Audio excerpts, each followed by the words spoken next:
Marwadi university మంచి భవిష్యత్తు కోసం తెలుగు విద్యార్థులు ఇష్టపడే యూనివర్సిటీ. కాల్ 9059052378 9059052379. మా అభిమాన ఐ డ్రీమ్ ప్రేక్షకులకు స్వాగతం.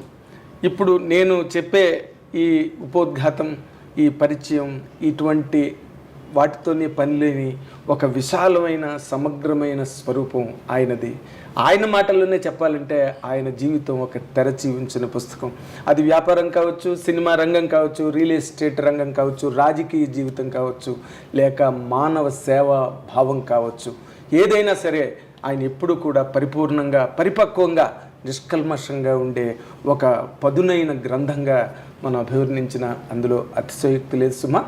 ఆయన పేరే మురళీమోహన్ గారు. మనందరికీ చిరపరిచితమైన మన అభిమాన నటుడు మురళీమోహన్ గారితో ఇప్పుడు మనం మాటామంతి కార్యక్రమం జరగబోతున్నాం. Good morning sir. Good morning. Welcome to I dream interview sir. Thank you. చాలా రోజులైంది ఐడీలో చేసి, సార్ ఐ డ్రీమ్లో చేసి, ఇప్పుడు చేసాం. అవును, మళ్ళీ వాళ్ళు కుదిరింది. అందులో మీ ద్వారా రావడం ఇంకా చాలా బాగుంది. Thank you sir. అంటే మాకు కూడా ఈ ఇటీవల ఈ వీడియో జర్నలిజం డెవలప్ అయ్యి యూట్యూబ్స్ ఛానల్స్ వచ్చిన తర్వాత మిమ్మల్ని చేయడం ఇదే మొదటిసారి. ఎందుకంటే మేము మ్యాగజైన్స్లో పనిచేసినప్పుడు నేను మీ గురించి చాలాసార్లు రాశాను, కానీ ఇదే ఫస్ట్ టైం సార్. అదే జనరల్గా ఏమవుతుందంటే ఈ మధ్యన బోర్ కొట్టేస్తుంది. వచ్చే వాళ్ళు ఇంటర్వ్యూ చేయడానికి వచ్చేవాళ్ళు అస్సలు నాలెడ్జ్ లేకుండా వచ్చి మాట్లాడేవాళ్ళు వస్తున్నారు. మీరు చెప్పేయండి సార్ అంటారు. నేను చెప్తే ఏమవుతుందంటే నా గురించి నేనే సొంతగా భావించుకున్నట్టు ఉంటుంది. అలాగే కాకుండా ఇప్పుడు మీలాంటి సీనియర్స్ అడిగారు అనుకోండి, నేనేంటో నా ఇదేంటో అన్నీ తెలుసు, మీరు you can question me, I will answer definitely. అవును సార్, అవును. అలా ఉండాలి కదా, తప్ప లేకపోతే మీరు సినిమాల్లోకి ఎలా వచ్చారు ఇప్పుడు అవసరమా? అదే కదా, మీరు సినిమాల్లోకి వచ్చారు అన్న దాని మీద ఒక ఆసక్తికరమైన అంశాన్ని ఏదైనా కనుక మనం అడగగలిగితే, మీరు నిజంగా దాని మీద చెప్తే 100% ప్రేక్షకులకి అది ఆసక్తికరంగా ఉంటుంది. ఓకే, అందుకని మీ ఐ డ్రీమ్ ప్రేక్షకులందరికీ ఇంట్రెస్టింగ్గా ఉండేటట్టుగా చేయండి దీన్ని. Thank you very much sir, thank you. ఇప్పుడు నార్మల్గా మీది ఒక 50 ఏళ్ల సినిమా జీవితం.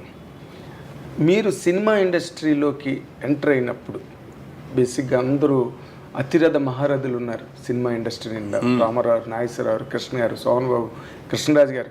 మీ తర్వాత వచ్చిన తరం అనుకోండి చిరంజీవి గారు వాళ్ళు. బట్ మీరు ఎంటర్ అయ్యే టైంకి మాత్రం పులులు, సింహాలు ఉన్నాయి పరిశ్రమలో. అసలు అలాంటి పరిశ్రమలో మీరు ఒక లేడి పిల్లగా ప్రయాణించి మీ గట్స్ ఏంటండి? అసలు సినిమా ఇండస్ట్రీలో నిలబడడానికి వచ్చారు. నేను ఎక్కడ సినిమా ఇండస్ట్రీలోకి రావాలని రాలేదు. నేను చిన్నప్పటి నుంచి కూడా నేను మంచి బిజినెస్ మ్యాన్ అవ్వాలని కోరుకున్నాను.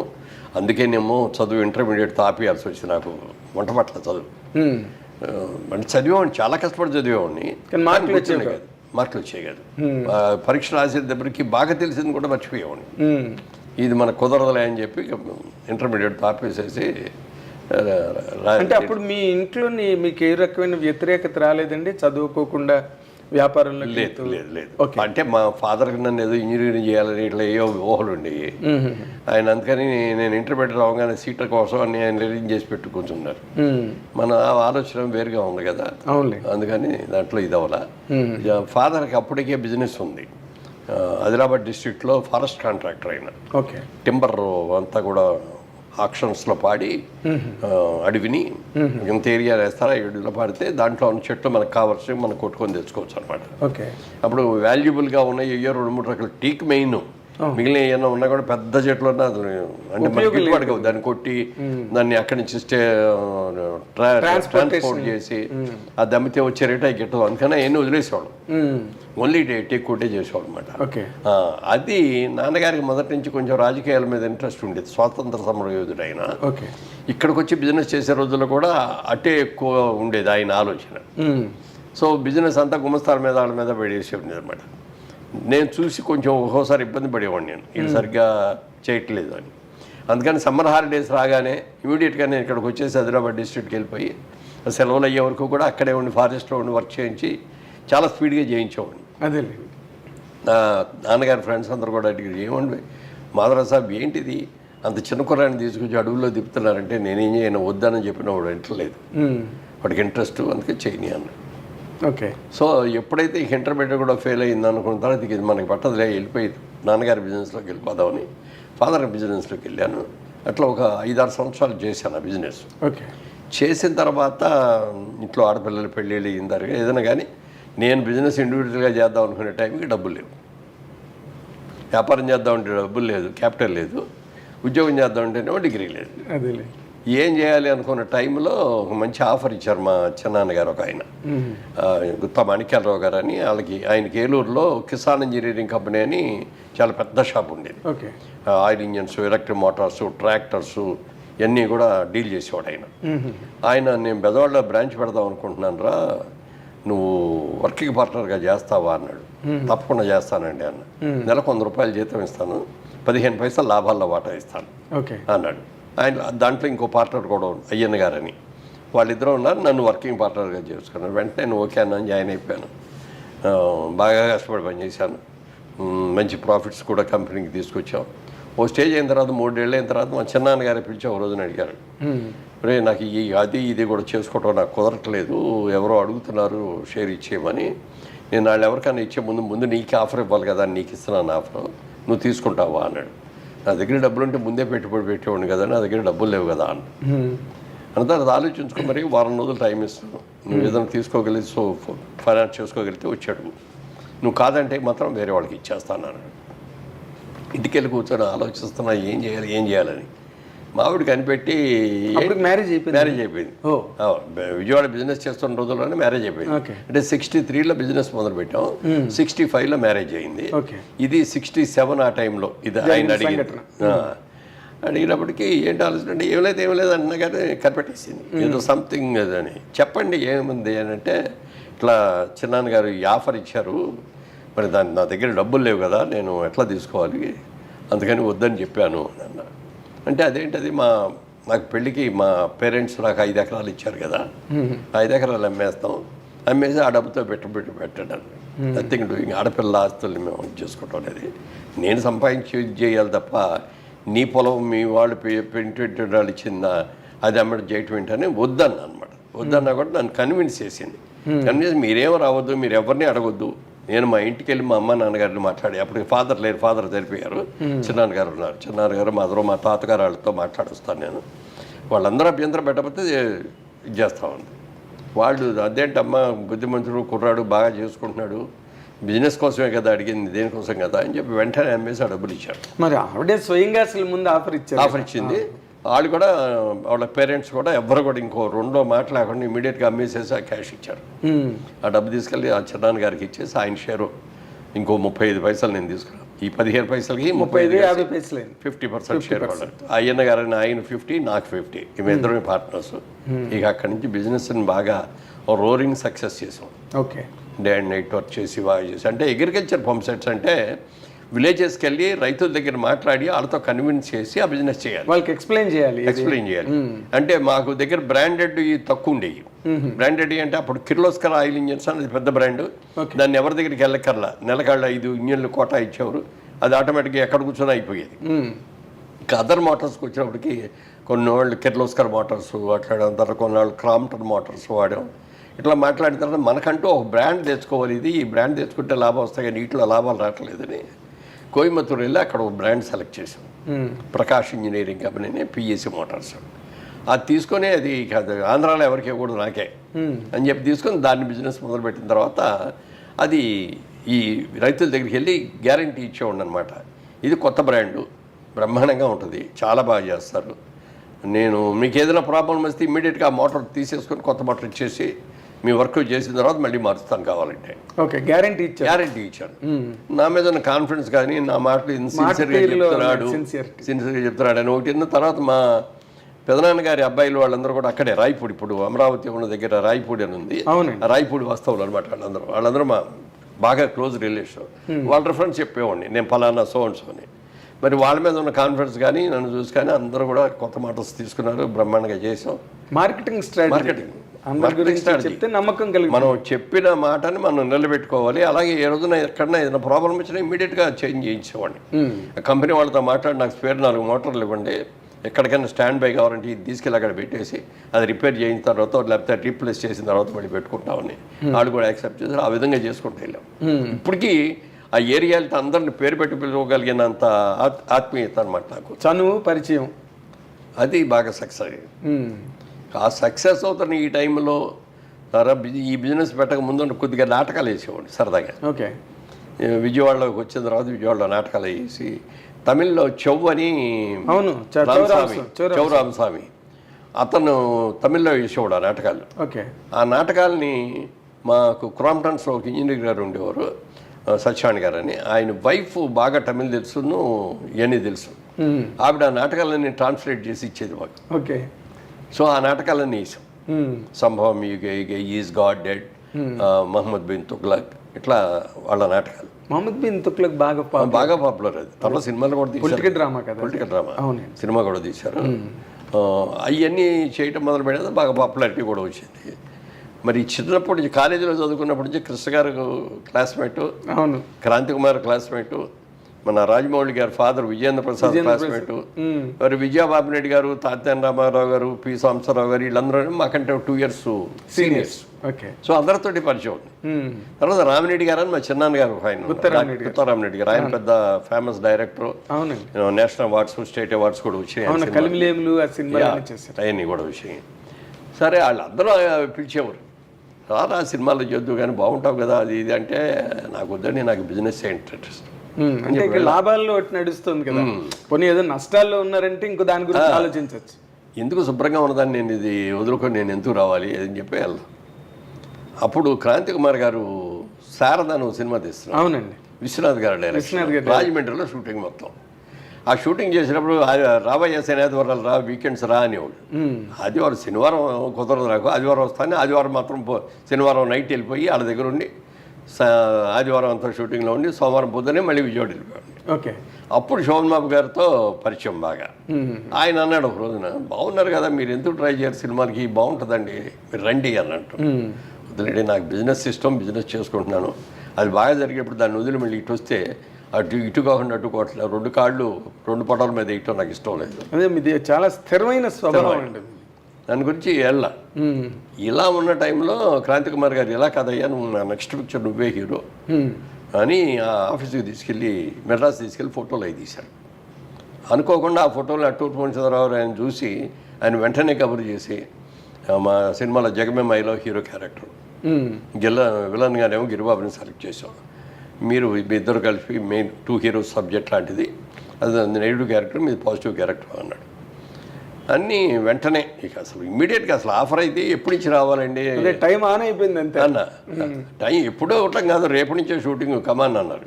ఎక్కడో కర్ణాటకలో కూర్గు డిస్ట్రిక్ట్లో మెర్కరా అని ఉంది, అక్కడ షూటింగ్ టోటల్ సినిమా. అయితే బాబు నాకు ఒకసారి నేను వెళ్ళి నా బిజినెస్లో ఎన్ని ఉన్నాయి నేను చూసుకోకుండా 1 week అయిన తర్వాత వస్తాను. ఏమొద్దు, 1 day టైం ఇస్తున్నాం, మీరు వెళ్ళిపోండి 1 night, రేపు పని చూసుకోండి, రేపు నైట్ టైం ఎక్కండి, దిగండి. దిగ్గానే స్టేషన్లో కారు ఉంటుంది, ఆ కారు ఎక్కి కర్ణాటక వచ్చాడు. ఓకే. గిరిబాబుకి నాకు ఇద్దరికి అదే చెప్పారు, దానికి వెళ్ళాం, చేసాం, అది బాగానే ఆడింది. జగమేమాయి అంటే సినిమాగా అది అంత సంచలన విజయం కాకపోయినా, బట్ కొత్త నటినట్లు మీరు, సుజాత హీరోయిన్, మీరందరూ ఒక మంచి కాంబినేషన్ కదా. అమ్మాయి పేరు సుజాత పాడిందండి, పాడింది సుజాత పాట, నీ మధ్యలో నేనే మన ఆనంద్ భార్య బతుకంత పాట. అదే. సరే ఆ సినిమా సక్సెస్ అయిన తర్వాత ఒక కొద్దిగా గ్యాప్ వచ్చింది, మళ్ళీ నేను విజయవాడ వెళ్ళిపోయి విజయవాడ బిజినెస్ చూసుకునేవాడిని.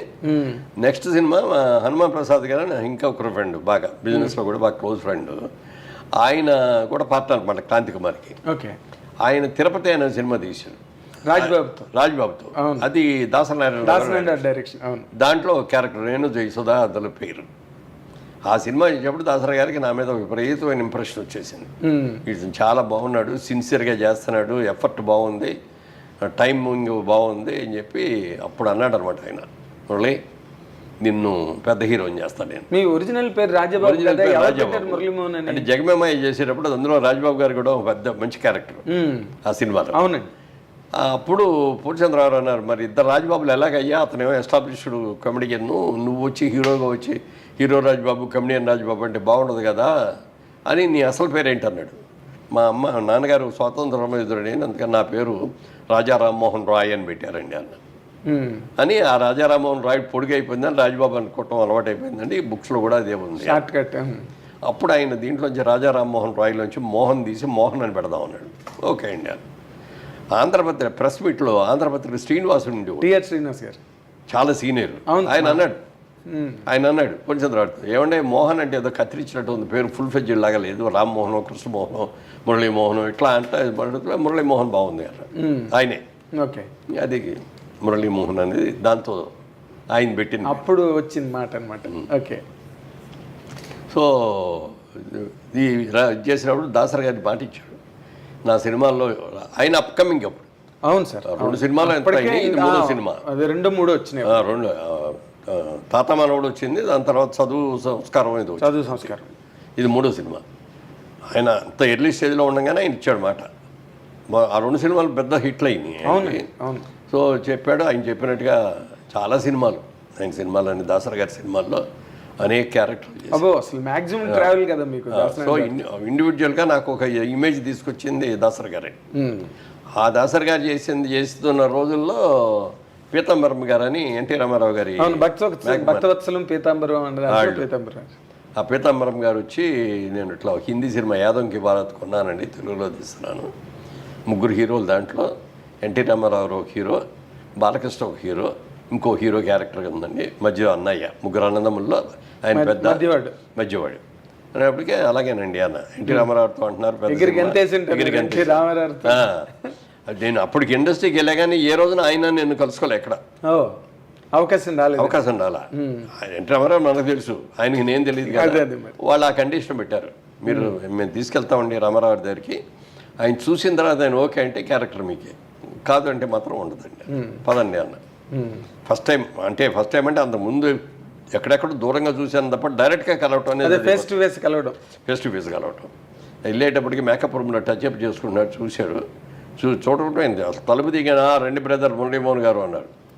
ఆయన ఇంత పెద్ద హీరోయిన్ నన్ను గారు అని మరి పిలిచాడని వెళ్ళిపోయి, నాకు తెలియకుండా వెళ్ళి కాళ్ళకి పాదాలకి దండం పెట్టిస్తాను వెళ్ళి. అదేలేండి, ఆయన రూపం అసలు చూడగానే, ఆ ఫిగర్ని చూడగానే ఏదో దేవుణ్ణి కృష్ణుడిని చూసిన ఫీలింగ్ లాగా వచ్చేసి కాళ్ళ దండం పెట్టాను. బ్రదర్ మీ గురించి విన్నాం, బాగా చేస్తున్నారు, మంచి క్యారెక్టర్ ఇందులో. నా క్యారెక్టర్కి ఇంకా డ్యూయట్లు లేవు, హీరోయిన్ లేదు, మీకు హీరోయిన్ డ్యూయట్లు అన్నీ మీకే. మా బాలయ్యకేమో స్టేజ్ ఇది గిటారిస్టు, అది స్టేజ్ సాంగ్లో ఉన్నాయి అతనికి, అది అని చెప్పాడు. మీ ఆశీస్సులు ఉంటే తప్పకుండా సార్, అంతకంటే కావాల్సిందే ఉందన్నాను. అది 2 months 3 months జరిగింది షూటింగ్. ఎక్కడో స్వర్గలోకంలో సంచరిస్తున్నట్టుగా ఉండేది నాకైతే. అంతే కదా, రామారావుతో కాంబినేషన్. Early career. బాలకృష్ణ అప్పటికి అతనిది కూడా ఎర్లీ కెరీరే. కాబట్టి ఎంజీఆర్ గారు వచ్చి ఇది కొట్టడం, క్లాప్ కొట్టడం, ఎంజీఆర్ గారి పక్కన, రామారావు గారి పక్కన, నాగేశ్వరరావు గారి పక్కన హీరోయిన్ చేసిన లత హీరోయిన్ నాకు కాంబినేషన్. అప్పట్లో బాగా క్రేజ్ అమ్మాయి. ఇవన్నీ చూస్తే అబ్బా అనిపించింది అనమాట. జాక్పాట్ తగిలింది, పెద్ద సక్సెస్ అయింది. నేను తీసుకున్న ఫస్ట్ షీల్డ్ కూడా 100 days షీల్డ్ కూడా అదే. ఓకే, కన్నదమ్మలని ముందు. అంటే ఇన్ జనరల్గా ఓకే, మీ అదృష్టం ఫలించి టక్మని రామారావు పక్కన క్యారెక్టర్ పడడం, మీరు చేసిన సినిమాలు దాసరి గారితో 1, 2, 3 బాగా ఆడడం, ఇవన్నీ ఒక ఎత్తు అయితే సార్, మీరు సినిమా ఇండస్ట్రీలో కాంపిటీషన్ అన్న దాంట్లో మీరు ఎక్కడైనా ప్రాబ్లం ఫేస్ చేశారండి? అంటే మీ క్యారెక్టర్లు ఇంకోళ్ళకి వెళ్ళిపోవడం, లేకపోతే మీకు ఇద్దాం అనుకున్న క్యారెక్టర్లు వేరేగా రాజకీయాలు జరిగి మారిపోవడం, అలాంటి సందర్భాలు ఒకసారి కూడా జరగలేదండి. ఎందుకంటే రామారావు సినిమాలు రామారావు, నాగేశ్వరరావు గారి సినిమాలు నాగేశ్వరరావు గారు. ఆ తర్వాత చూసుకొని శోభన్ బాబు గారు అప్పటికే బిజీ హీరో, కృష్ణ గారు అంతకంటే పెద్ద హీరో, యాక్షన్ హీరో అయిపోయాడు. కృష్ణరాజు గారు కూడా ఇది. నెక్స్ట్ ఎవరు అంటే నేనే. ఆ 3, 5 అయిన తర్వాత నెక్స్ట్ 6వ పొజిషన్ అన్నమాట అప్పుడు నాకు. అవును, థర్డ్ ఆర్డర్లోకి వచ్చాము. బాగానే జరిగినాయి, సక్సెస్ వచ్చింది బాగా.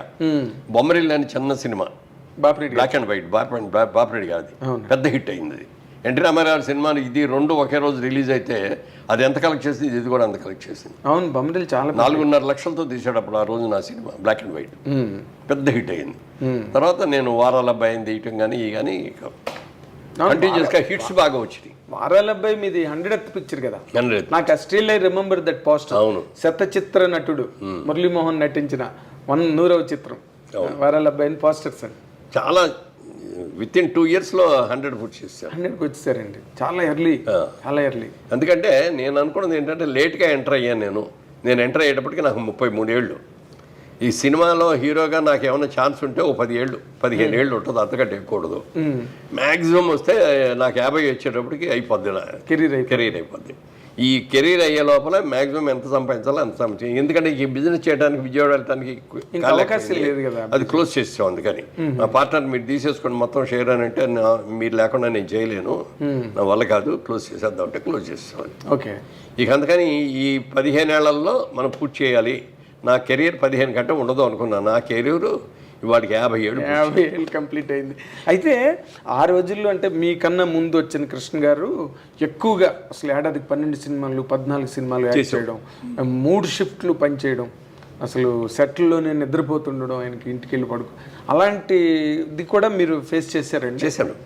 నాకు కూడా అట్లాగే అన్ని సినిమాలు వచ్చేసి ఏది వదలకూడదు అనుకున్నాను. ఎందుకంటే మన షార్ట్ పీరియడ్ కదా మనది కెరీర్ అని అనుకుని అన్ని సినిమాలు, అంటే మరీ పనికిరాని సినిమాలు అయితే చేయలేదు, కానీ రీజనబుల్లీ గుడ్ సినిమాలే చేసాం. అంటే నాకు అడ్వాంటేజ్ ఏంటంటే ఓ పక్కన దాసనారాయణ గారు, ఓ పక్క రాఘవేంద్రరావు గారు, క్రాంతికుమార్ గారి సినిమాలన్నీ రాఘవేంద్రరావు గారు డైరెక్షన్. ఆయన అప్కమింగ్ ఎవరు? రాఘవేంద్రరావు గారు. ఇంకా బాబును ఇంకోటి ఏదో సోన్ భగవత్ 2 సినిమాలు. బాబు ఫ్లాప్ అండి. 2 కూడా యావరేజ్ సినిమాలు అయినాయి, కానీ 2 కూడా యావరేజ్ సినిమాలు అయినాయి. ఆయనతో ఆయన కాంబినేషన్లో క్రాంతికుమార్ తీసిన జ్యోతి, నేను జయసుధ హీరోయిన్స్ పెద్ద హిట్ అయింది, చాలా పెద్ద హిట్ అండి, చాలా పెద్ద. అక్కడి నుంచి ఇక క్రాంతికుమార్ గారి సినిమాలన్నీ రాఘవేంద్రరావు గారి డైరెక్షన్లో, అది తర్వాత కళ్యాణి కాదు ప్రేమలేఖలు అయిన తర్వాత అనుకోండి, జ్యోతి, కల్పన ఆమె కథ ఇవన్నీ వరుసలు వచ్చేసి, తర్వాత దుక్కిపాటి వంశరావు గారి అన్నపూర్ణ బ్యానర్లో ప్రేమలేఖలు. మేమే ఒక బ్యానర్ పెట్టాం అప్పుడు. ఇది బ్యానర్ అంటే బ్యానర్ కాదు, చక్రవర్తి గారు, నేను, ముఖర్జీ గారు మల్లిపూ వాళ్ళు ప్రొడ్యూసర్స్. ఆయన ఒకటి, చక్రవర్తి గారు మన మ్యూజిక్ డైరెక్టర్. మేము బుచ్చి చౌదరి గారు ఇప్పుడు రాజమండ్రి ఎమ్మెల్యే. మేము 9 పార్ట్నర్స్, మేము 9 పార్ట్నర్స్గా ఒక సినిమా తీసాం అనమాట. దాని పేరు నిప్పులాంటి నిజం. దానికి కూడా డైరెక్టర్ రాఘవేంద్రరావు గారు, నేను హీరోను, రాజ్యలక్ష్మి శంకరాభరణం హీరోయిన్. అది 2వ సినిమా. శంకరాభరణం రిలీజ్ అవగానే రాఘవేంద్రరావు గారు, ఈ అమ్మాయి బాగుంది కదా కొత్త అమ్మాయి అని చెప్పి అది తీసాం అనమాట. అది సక్సెస్ అయింది. రావుగోపాలరావు గారిది కూడా చాలా మంచి క్యారెక్టర్ దాంట్లో. అట్లా కెరీర్ అంటే ఇందులోని మీరు గమనించుకుంటే సార్, ఇప్పుడు మీరు ఎప్పుడు మీరు చెప్పినట్టుగా నేనేం అంత హైలీ టాలెంటెడ్ పర్సన్ కాదు, సగటు నటుడిని అని మీరు చెప్పడం అండి. కానీ మీకు వచ్చిన సక్సెస్లు కానీ, లేకపోతే మీ రైజ్ చాలా ఫాస్ట్ రైజ్ ఫిల్మ్ ఇండస్ట్రీలో, అది కూడా కంటిన్యూటీ, ఎక్కడ బ్రేక్లు అయిపోకుండా అలా వరుసగా, దీన్ని మీరు దేనికి ఆపాదిస్తారు sir? Are you lucky man? అది కలిసి వచ్చాయా పరిస్థితులు మీకు, లేకపోతే మీరు వాటిని అనువుగా మలుచుకున్నారా? ఒక విధంగా అనువుగా మలుచుకోవటమేనండి. మొదటి నుంచి కూడా నా ఇదేంటంటే, ఎవరు ఏ పని చేసినా ఆ చేసే పని ఇష్టపడి కష్టపడి చేయాలనేది నా పాలసీ. ఓకే. నేను బిజినెస్ చేసే రోజుల్లో కూడా బాగా ఇష్టపడి కష్టపడి చేశాను, సక్సెస్ అయ్యాను. సినిమాల్లో కూడా మనం ఇలాగే ఉండాలి. నాకంటే పెద్ద హీరోలు ఉన్నారు, వాళ్ళందరూ దాంట్లో నేను తట్టుకోలేను, వాళ్ళందరికీ కాదని సినిమా నా దగ్గరికి వస్తుంది అని అనుకున్న టైంలో ఏం చేశానంటే, నేను అందరి హీరోలతోనూ సెకండ్ హీరోగా చేశాను. అదే ఇది చేయను అది చేయను అనుకుంటా. ఎందుకు చేశానంటే, నేనే హీరోగా చేసే సినిమాని బ్లాక్ అండ్ వైట్లో లేకపోతే చిన్న బడ్జెట్ సినిమాల్లో వస్తున్నాయి. అదే రామారావు పక్కన, నాగేశ్వరరావు పక్కన, శోభన్ బాబు గారు చేస్తా అంటే కలరు, పెద్ద సినిమాలు, పెద్ద బడ్జెట్, పెద్ద బ్యానర్లు, ఎక్కువ సక్సెస్ అయ్యి. అవును, సక్సెస్ఫుల్ సినిమాలో చిన్న వేషం వేసినా పేరు వస్తుంది. మనం ఫ్లాప్ అయిన సినిమాలో త్రూఅవుట్ 100 ఫీట్ మనమే ఉన్న సినిమా వేస్ట్. అందుకని సెకండ్ హీరోలు కూడా చేసేసాను అనమాట. అదే అంటే మీ మెకానిజం అదనమాట. ఇది వద్దు అది వద్దు అనకుండా డైరీని ఎప్పుడు బిజీగా పెట్టుకున్నారు అంతే. వచ్చిన హిట్స్ వచ్చినట్టు వచ్చే తప్పితే దానికోసం టైంలోకి వచ్చినప్పటికి నాకు దగ్గర డేట్ లేవండి. అంటే ఎందుకంటే 4 రోజులు ఇవ్వండి, మీరు ముందు ఓపెన్ చేసేద్దాం, 4 రోజులు చేద్దాం, అక్కడి నుంచి మీరు ఎప్పుడు ఇస్తే అప్పుడు అంట్లో వచ్చినాం. వాటి కోసం 2వ షిఫ్ట్ 3 షిఫ్ట్ చేయాల్సి వచ్చాయి. ఈ మార్నింగ్ 9 to 6 మామూలు జనరల్ షిఫ్ట్ మనకి. ఆ షిఫ్ట్ చేసిన తర్వాత 6 to 2 ఇంకో షిఫ్ట్ చేసేవాడు. మధ్య మధ్యలో ఇక ఫినిషింగ్ వచ్చిన రిలీజ్కి వచ్చింది అంటే అప్పుడు 2 నుంచి మళ్ళీ 6 దాకా చేశాను. మిడ్నైట్ 2 నుంచి మార్నింగ్ 6 వరకు. చాలా హార్బుల్ కదండి నిజంగా. షార్ట్ పీరియడ్లో ఇన్ని సినిమాలు చేయగలిగాం. అలాగే బిజినెస్ మైండ్ కదా మనది. ఆ బిజినెస్ మైండ్తో మనమే బ్యానర్ ఎందుకు పెట్టుకోకూడదు, మనమే సినిమాలు ఎందుకు తీయకూడదు, మంచి సినిమాలు మనకి అంటే నచ్చిన కేవలం సినిమాలు. వ్యాపార దృక్పథమేనా అంతే. ఇందులో, లేకపోతే మనం కళా సరిగ్గా దృక్పథం ప్రొజెక్ట్ అవ్వట్లేదు, మనం సొంతంగా తీసుకుంటే మనం ఎలివేట్ అవ్వచ్చు మనం అది ఉంది ఎందుకంటే ఇప్పుడు మనం బిజినెస్ చేసుకోవటం ఒకటి, ఈ బిజినెస్ చేస్తూ మంచి సినిమాలు మనం కొనుక్కొని మనం హీరోగా చేస్తా ఉంటే మనకు కూడా మంచి క్యారెక్టర్లు వస్తాయి, మంచి సినిమాలు వస్తాయి అనేది కూడా ఈ రెండు దృష్టిలో పెట్టుకొని మొట్టమొదట అప్పుడు మురళీ చిత్ర బ్యానర్, ఆ మురళీ చిత్ర బ్యానర్ మీద ఇది రామదండ అనే సినిమా తీసాం. ఆ రామదండ అనేది ఒరిజినల్ సినిమా, మళలై పట్టాళం అని తమిళ సినిమా, బాలచంద్ర గారు తీశారు ప్రొడ్యూసర్. ఓకే. దానికి డైరెక్టర్ హీరోయిన్ లక్ష్మి గారు డైరెక్ట్ చేసింది. ఆవిడ ఏది మన జూలీ లక్ష్మి గారు, లక్ష్మి గారు డైరెక్ట్ చేసింది. సినిమా పెద్ద హిట్ అయింది, నాకు బాగా నచ్చింది. వెంటనే బాలచంద్ర గారిని అడిగితే తీసుకో తెలియక అయితే ఇస్తాను, రైట్స్ ఇస్తాను అన్నారు. రైట్స్ కొనేసాం. సార్ ఎవరో డైరెక్టర్ అన్నారు ఆయన, లక్ష్మి గారిని పెట్టుకుందాం అనుకుంటున్నామండి, మీరు ఒక మాట చెప్తే వెళ్ళి కలిసి వెళ్ళి అడ్వాన్స్ ఇచ్చి వస్తామండి అన్న.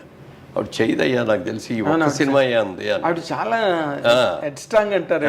అదే తర్వాత వెళ్ళి ఆవిడని అడిగాం, ఏమండి ఇట్లా కొన్నామండి, మీరే డైరెక్ట్ చేస్తే బాగుంటుంది, మీరు అందరూ ఆల్రెడీ చేసింది కాబట్టి మీకు ఇంకా ఈజీగా చేసి అని అంటే, నా కెరీర్ ఇది నేను హీరోయిన్, ఎందుకంటే బాలచంద్ర గారు లాంటి ప్రొడ్యూసర్ వచ్చినప్పుడు సినిమా ఆయన డైరెక్ట్ చేస్తే బాగుంటుంది అని ఆయన అన్నారు కాబట్టి ఇది చేసి ఇదే ఫస్ట్ ఇదే లాస్ట్, ఇది చేయను అంతే. ఓకే. అప్పుడు బాలచంద్ర గారి దగ్గరికి వెళ్ళి మీరే చేయండి సార్, మరి తప్పేదే ఉంది అన్న. నాకు నా సినిమాలు చాలా ఉన్నాయి, పైగా ఎవరో డైరెక్ట్ సినిమా మళ్ళీ నేను డైరెక్ట్ చేయను, నీకు మా అసోసియేట్ని ఇస్తాను, అతనికి ఇవ్వు ఛాన్స్, నేను ముఖ్యమైన సీన్లు క్లైమాక్స్ సాంగ్స్ అన్నీ నేను తీస్తాను అన్న. అయితే మీ పేరు నేను దర్శక పర్యవేక్షణ వేసుకుంటానండి అన్న. వేసుకోవాలి. ఆ సినిమాకి అట్లా అని రోజు ఆ డైరెక్టర్ సెట్కి వచ్చేటప్పుడు ఇవాళ ఏం సీన్లు తీస్తారని అడిగేవారు, ఆ సీన్ తీసుకొని షార్ట్ డివిజన్ కూడా ఆయనే చేసి ఇచ్చేవారు, వచ్చేసేవారు అనమాట. అది సక్సెస్ అయింది బాగా. రామదండు మంచి పిల్లల సినిమా అది, అంటే your children and my children are calling with our children అంటే ఆరుగురు పిల్లల భార్య చనిపోయిన వాడిని నేను, ఆవిడేమో 5 పిల్లలు భర్త చచ్చిపోయిన ఆవిడ, వీళ్ళిద్దరి మధ్యలో లవ్వు, వీళ్ళిద్దరు పెళ్లి చేసుకోవడం, ఈ పిల్లలు ఆ పిల్లలు కలవకపోవటం, ఒకళ్ళు ఉద్దేశించడం, దాని మీద కథ. ఓకే. పెద్ద హిట్ అయింది అది కూడా. అది అయిన తర్వాత అప్పుడు గిరిబాబు అప్పుడు దాకా జేవిరి బ్యానర్తో తీసేవాడు సినిమాలు, దేవతలారా దీవించండి, అదే సినిమా కృష్ణ గారు తను కనుక హీరోగా చేశాడు. ఆ 2 సినిమాలు అయిన తర్వాత 3వ సినిమా నన్ను హీరోగా బుక్ చేశాడు. అది సినిమా పేరు గుర్తులేదు. అప్పుడు బ్యానర్ ఏంటంటే మాధవి చిత్ర అని పెట్టాడు దానికి. ఇదేంటి గిరిబాబు నీది జయబేరి కదా, మాధవి చిత్రం అని పెట్టావేంటి అన్న. అంటే మా అమ్మాయి మాధవి పేరు, గిరిబాబు గారి అమ్మాయి పేరు మాధవి, ఆ పేరు పెట్టుకున్నా అన్నాడు. మరి అయితే జయబేరిని ఏం చేస్తానంటే ఇంకా దాని మీద ఏం తీయను అన్నాడు. నీకు అభ్యంతరం లేకపోతే నాకు ఇస్తావా, నాకు బాగా నచ్చింది ఆ బ్యానర్ పేరు, ఇస్తావా అంటే తీసుకో అన్నాడు.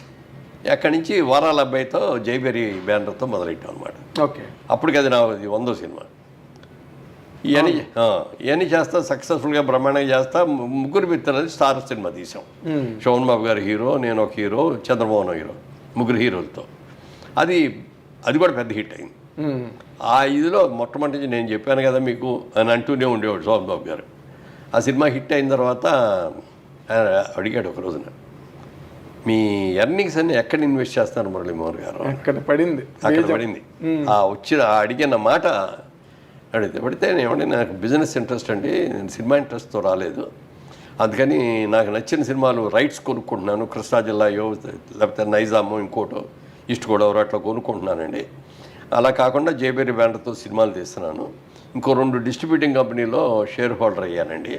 ఒకటేమో నైజాం డిస్ట్రిబ్యూషన్ కంపెనీ, ఇంకోటేమో ఆంధ్ర డిస్ట్రిబ్యూటింగ్ కంపెనీ. ఆ 2 షేర్ హోల్డర్ అండి అన్నాడు. మిగిలిన అన్నీ చాలా బాగుంది మీరు చెప్పినాయి, ఈ 2 మాత్రం మీరు తప్పు చేస్తున్నారు అన్నాడు.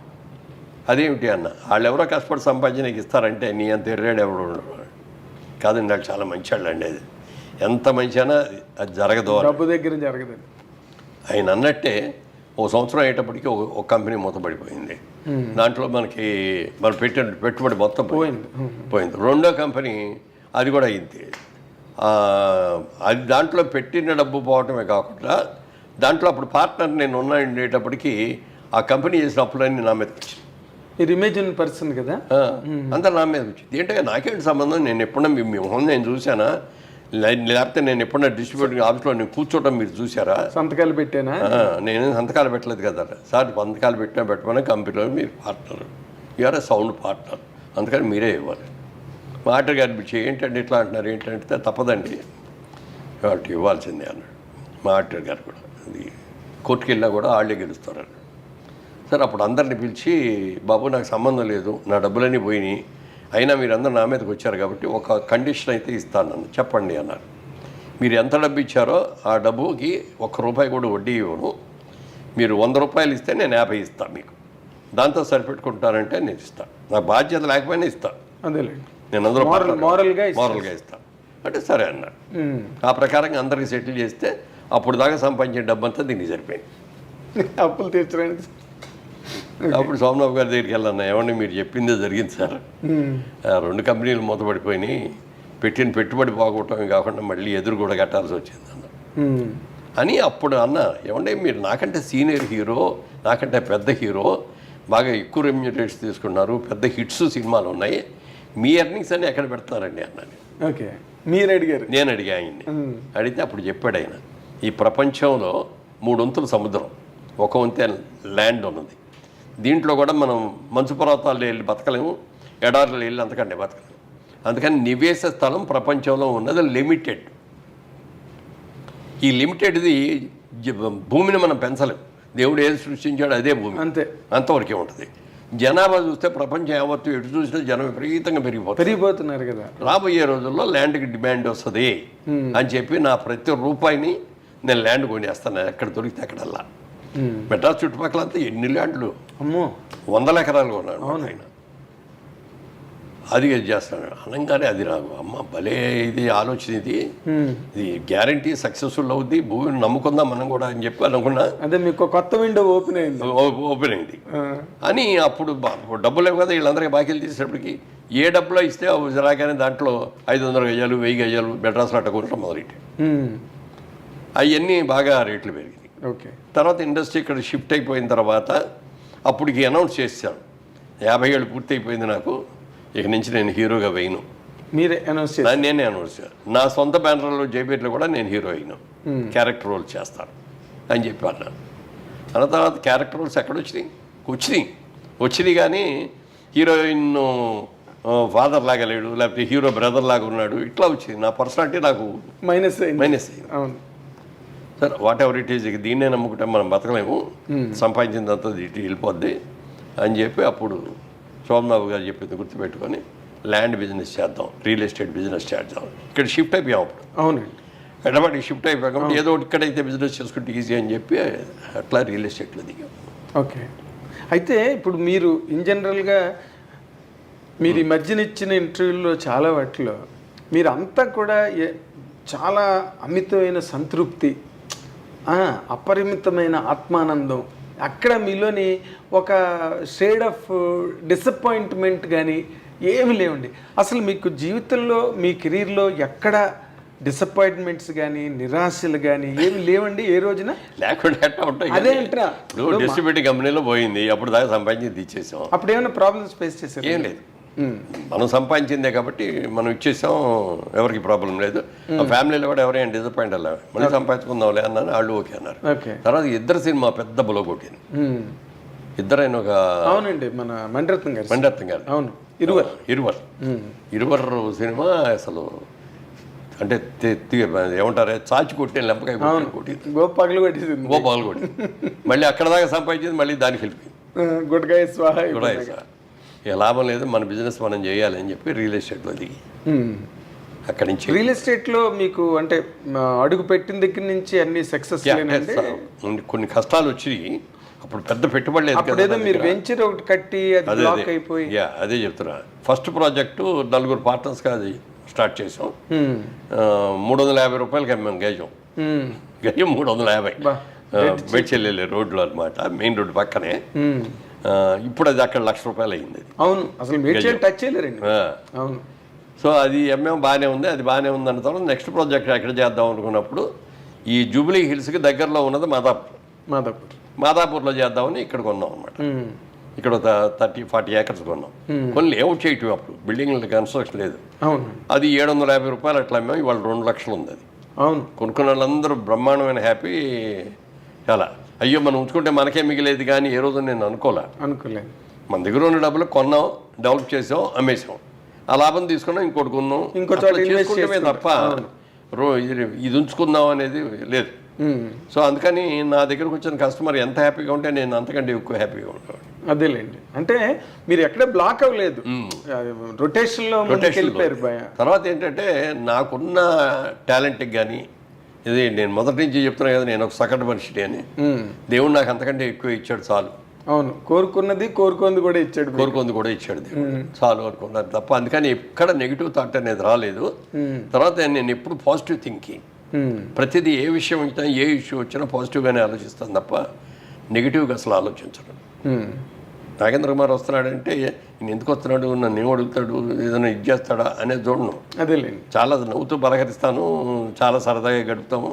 అబ్బాయి అసలు మీ దగ్గర నేను ఇప్పుడు ఇన్నాళ్ళు బట్టి మిమ్మల్ని చూస్తున్నా కదా సార్, ఎప్పుడు ఆ చక్కటి ఒక చిరునవ్వు, అంటే ఆ ఫేస్లో కూడా ఏదో కనిపించాడు కదా మొహమాటానికి నవ్వుదాంలే అలా ఎప్పుడు లేదు. అఫ్కోర్స్ మనం ఇన్నాళ్ళు మెడ్రాస్ నుంచి ట్రావెల్ అయిన అనుబంధం కావచ్చు, బట్ అందులో కూడా మీరు చాలా పర్ఫెక్ట్గా ఉండే ఇండివిజువల్ అండి. ఇప్పుడు ఈ డిసప్పాయింట్మెంట్లు అన్న పాయింట్కి వచ్చినప్పుడు మీ సినిమా కెరీర్ తీసుకుందాం, ఎందుకంటే అది ప్రిడామినెంట్ కెరీర్ మీ జీవితంలో. ఇవన్నీ కూడా సైడ్ థింగ్స్, రియల్ ఎస్టేట్ కానీ, రాజకీయాలు కానీ, ఇంకోటి కానీ. ఇందులో ఒక నటుడుగా నేను ఇలాంటి క్యారెక్టర్ చేయలేపాను, లేకపోతే ఇలాంటి క్యారెక్టర్ చెయ్యాలి, ఎందుకంటే మీ ఎదురుగుండా రామారావు, నాగేశ్వరరావు ఒక అద్భుతమైన క్యారెక్టర్లు చేసి వాళ్ళు అజరామరమైన కీర్తి ప్రతిష్టలు తెచ్చుకున్న దాంట్లో. ఇప్పుడు కృష్ణ గారు ఉన్నారంటే ఆయన ఏదో ఒక కౌబాయ్ ఫిల్మ్స్, అల్లూరి సీతారామరాజు అని ఆయన, సోహన్ బాబు గారు ఏమో ఇద్దరు హీరోయిన్లు, మల్లెపువ్వు ఇలాంటి సినిమాలు. ఆయన మీకు ఎప్పుడు అలాంటివి అనిపించలేదండి? అంటే అసలు ఆ ఫీలింగ్ లేదు, ఎందుకంటే మొదటి నుంచి నేను సినిమా యాక్టర్ అవ్వాలనే కోరుకున్నడితే అంబిషన్స్ ఉండే, ఈ క్యారెక్టర్ చేయాలి, ఆ క్యారెక్టర్ చేయాలి, అది చేయలేకపోతున్నామని. మనకున్న టాలెంట్కి మంచి సినిమాలే వచ్చినాయి, పర్ఫెక్ట్గా చేస్తే చాలు అనిపించింది. ఇదే ఎక్కువ అన్నట్టు అనిపించింది. అందుకని ఉన్నదాంతో సంతృప్తి పట్టమే, అది కావాలి, ఇది కావాలి, అరే మనకు రావాల్సిన క్యారెక్టర్ వాళ్ళకి వెళ్ళింది అనేది కూడా లేదు. ఇప్పుడు విజయబాబు రెడ్డి గారు బ్యానర్ అన్ని నేనే చేశాను అప్పుడు దాకా హీరోలు. చిరంజీవి గారు వచ్చిన తర్వాత బాపిరెడ్డి గారు ఒకసారి చిరంజీవిని కలిసి దాంట్లో పెడదాం అనుకుంటున్నాను అన్నాడు. అంటే అని నాకు పరిచయం లేదు, పరిచయం చేస్తావా అన్నాడు. రా తీసుకెళ్తానని నేనే తీసుకెళ్ళి అక్కడ ఆయన పరిచయం చేసి ఇంటికి వెళ్ళిపోయాడు. అక్కడి నుంచి చిరంజీవి గారు హీరో చేశాడు. అయినప్పుడు కూడా అయ్యో నా బ్యానర్ కొట్టేశాడు చిరంజీవి అని నేనేం ఫీల్ అవ్వాల, లేకపోతే నాకంటే వెనకొచ్చిన చిరంజీవికి ఇంత పుచ్చుకుంటున్నాడు, నాకు ఇంతే వస్తుంది ఏంటని నేను ఎప్పుడు ఫీల్ అవ్వాల. ఆయన టాలెంట్కి అది వస్తుంది, నా టాలెంట్కి ఇది వస్తుంది. ఓకే, అందుకని ఆ నెగిటివ్ థాట్ లేదు. ఎవరన్నా మీ గురించి బ్యాడ్గా మాట్లాడుతున్నారండి అని చెప్తే కూడా ఏమైనా ఆయన అట్లా ఉన్నాడని చెప్పి దూరంగా ఉండేవాడిని తప్ప, కలిస్తే ఎదురుపడితే హలో అంటే హలో అనుకునేవాడు, అంతవరకే. ఓకే, అంతే తప్ప అతను నన్ను విన్నాడు నేను ఇంత అనాలి, ఇతని మీద కక్ష తీర్చుకోవాలి అనేది ఆ నెగిటివ్ లేదు. అంటే మీకు నాకు అనిపించినంత వరకు మీకు టైం లేదు అసలు అలాంటి ఆలోచనలు. అంటే బిజినెస్ వైపు నెక్స్ట్ ఏం చేయాలన్న ఆలోచనలతో ముందుకెళ్ళిపోయారు తప్పితే. ఇప్పుడు చిరంజీవి గారు ఒక్కసారి బాపిరెడ్డి గారి బ్యానర్లో అడుగుపెట్టిన తర్వాత ఇంకా బాపిరెడ్డి గారు ఆఖరి వరకు చిరంజీవి గారితోనే తీశారు, ఆఖరి వరకు కూడా.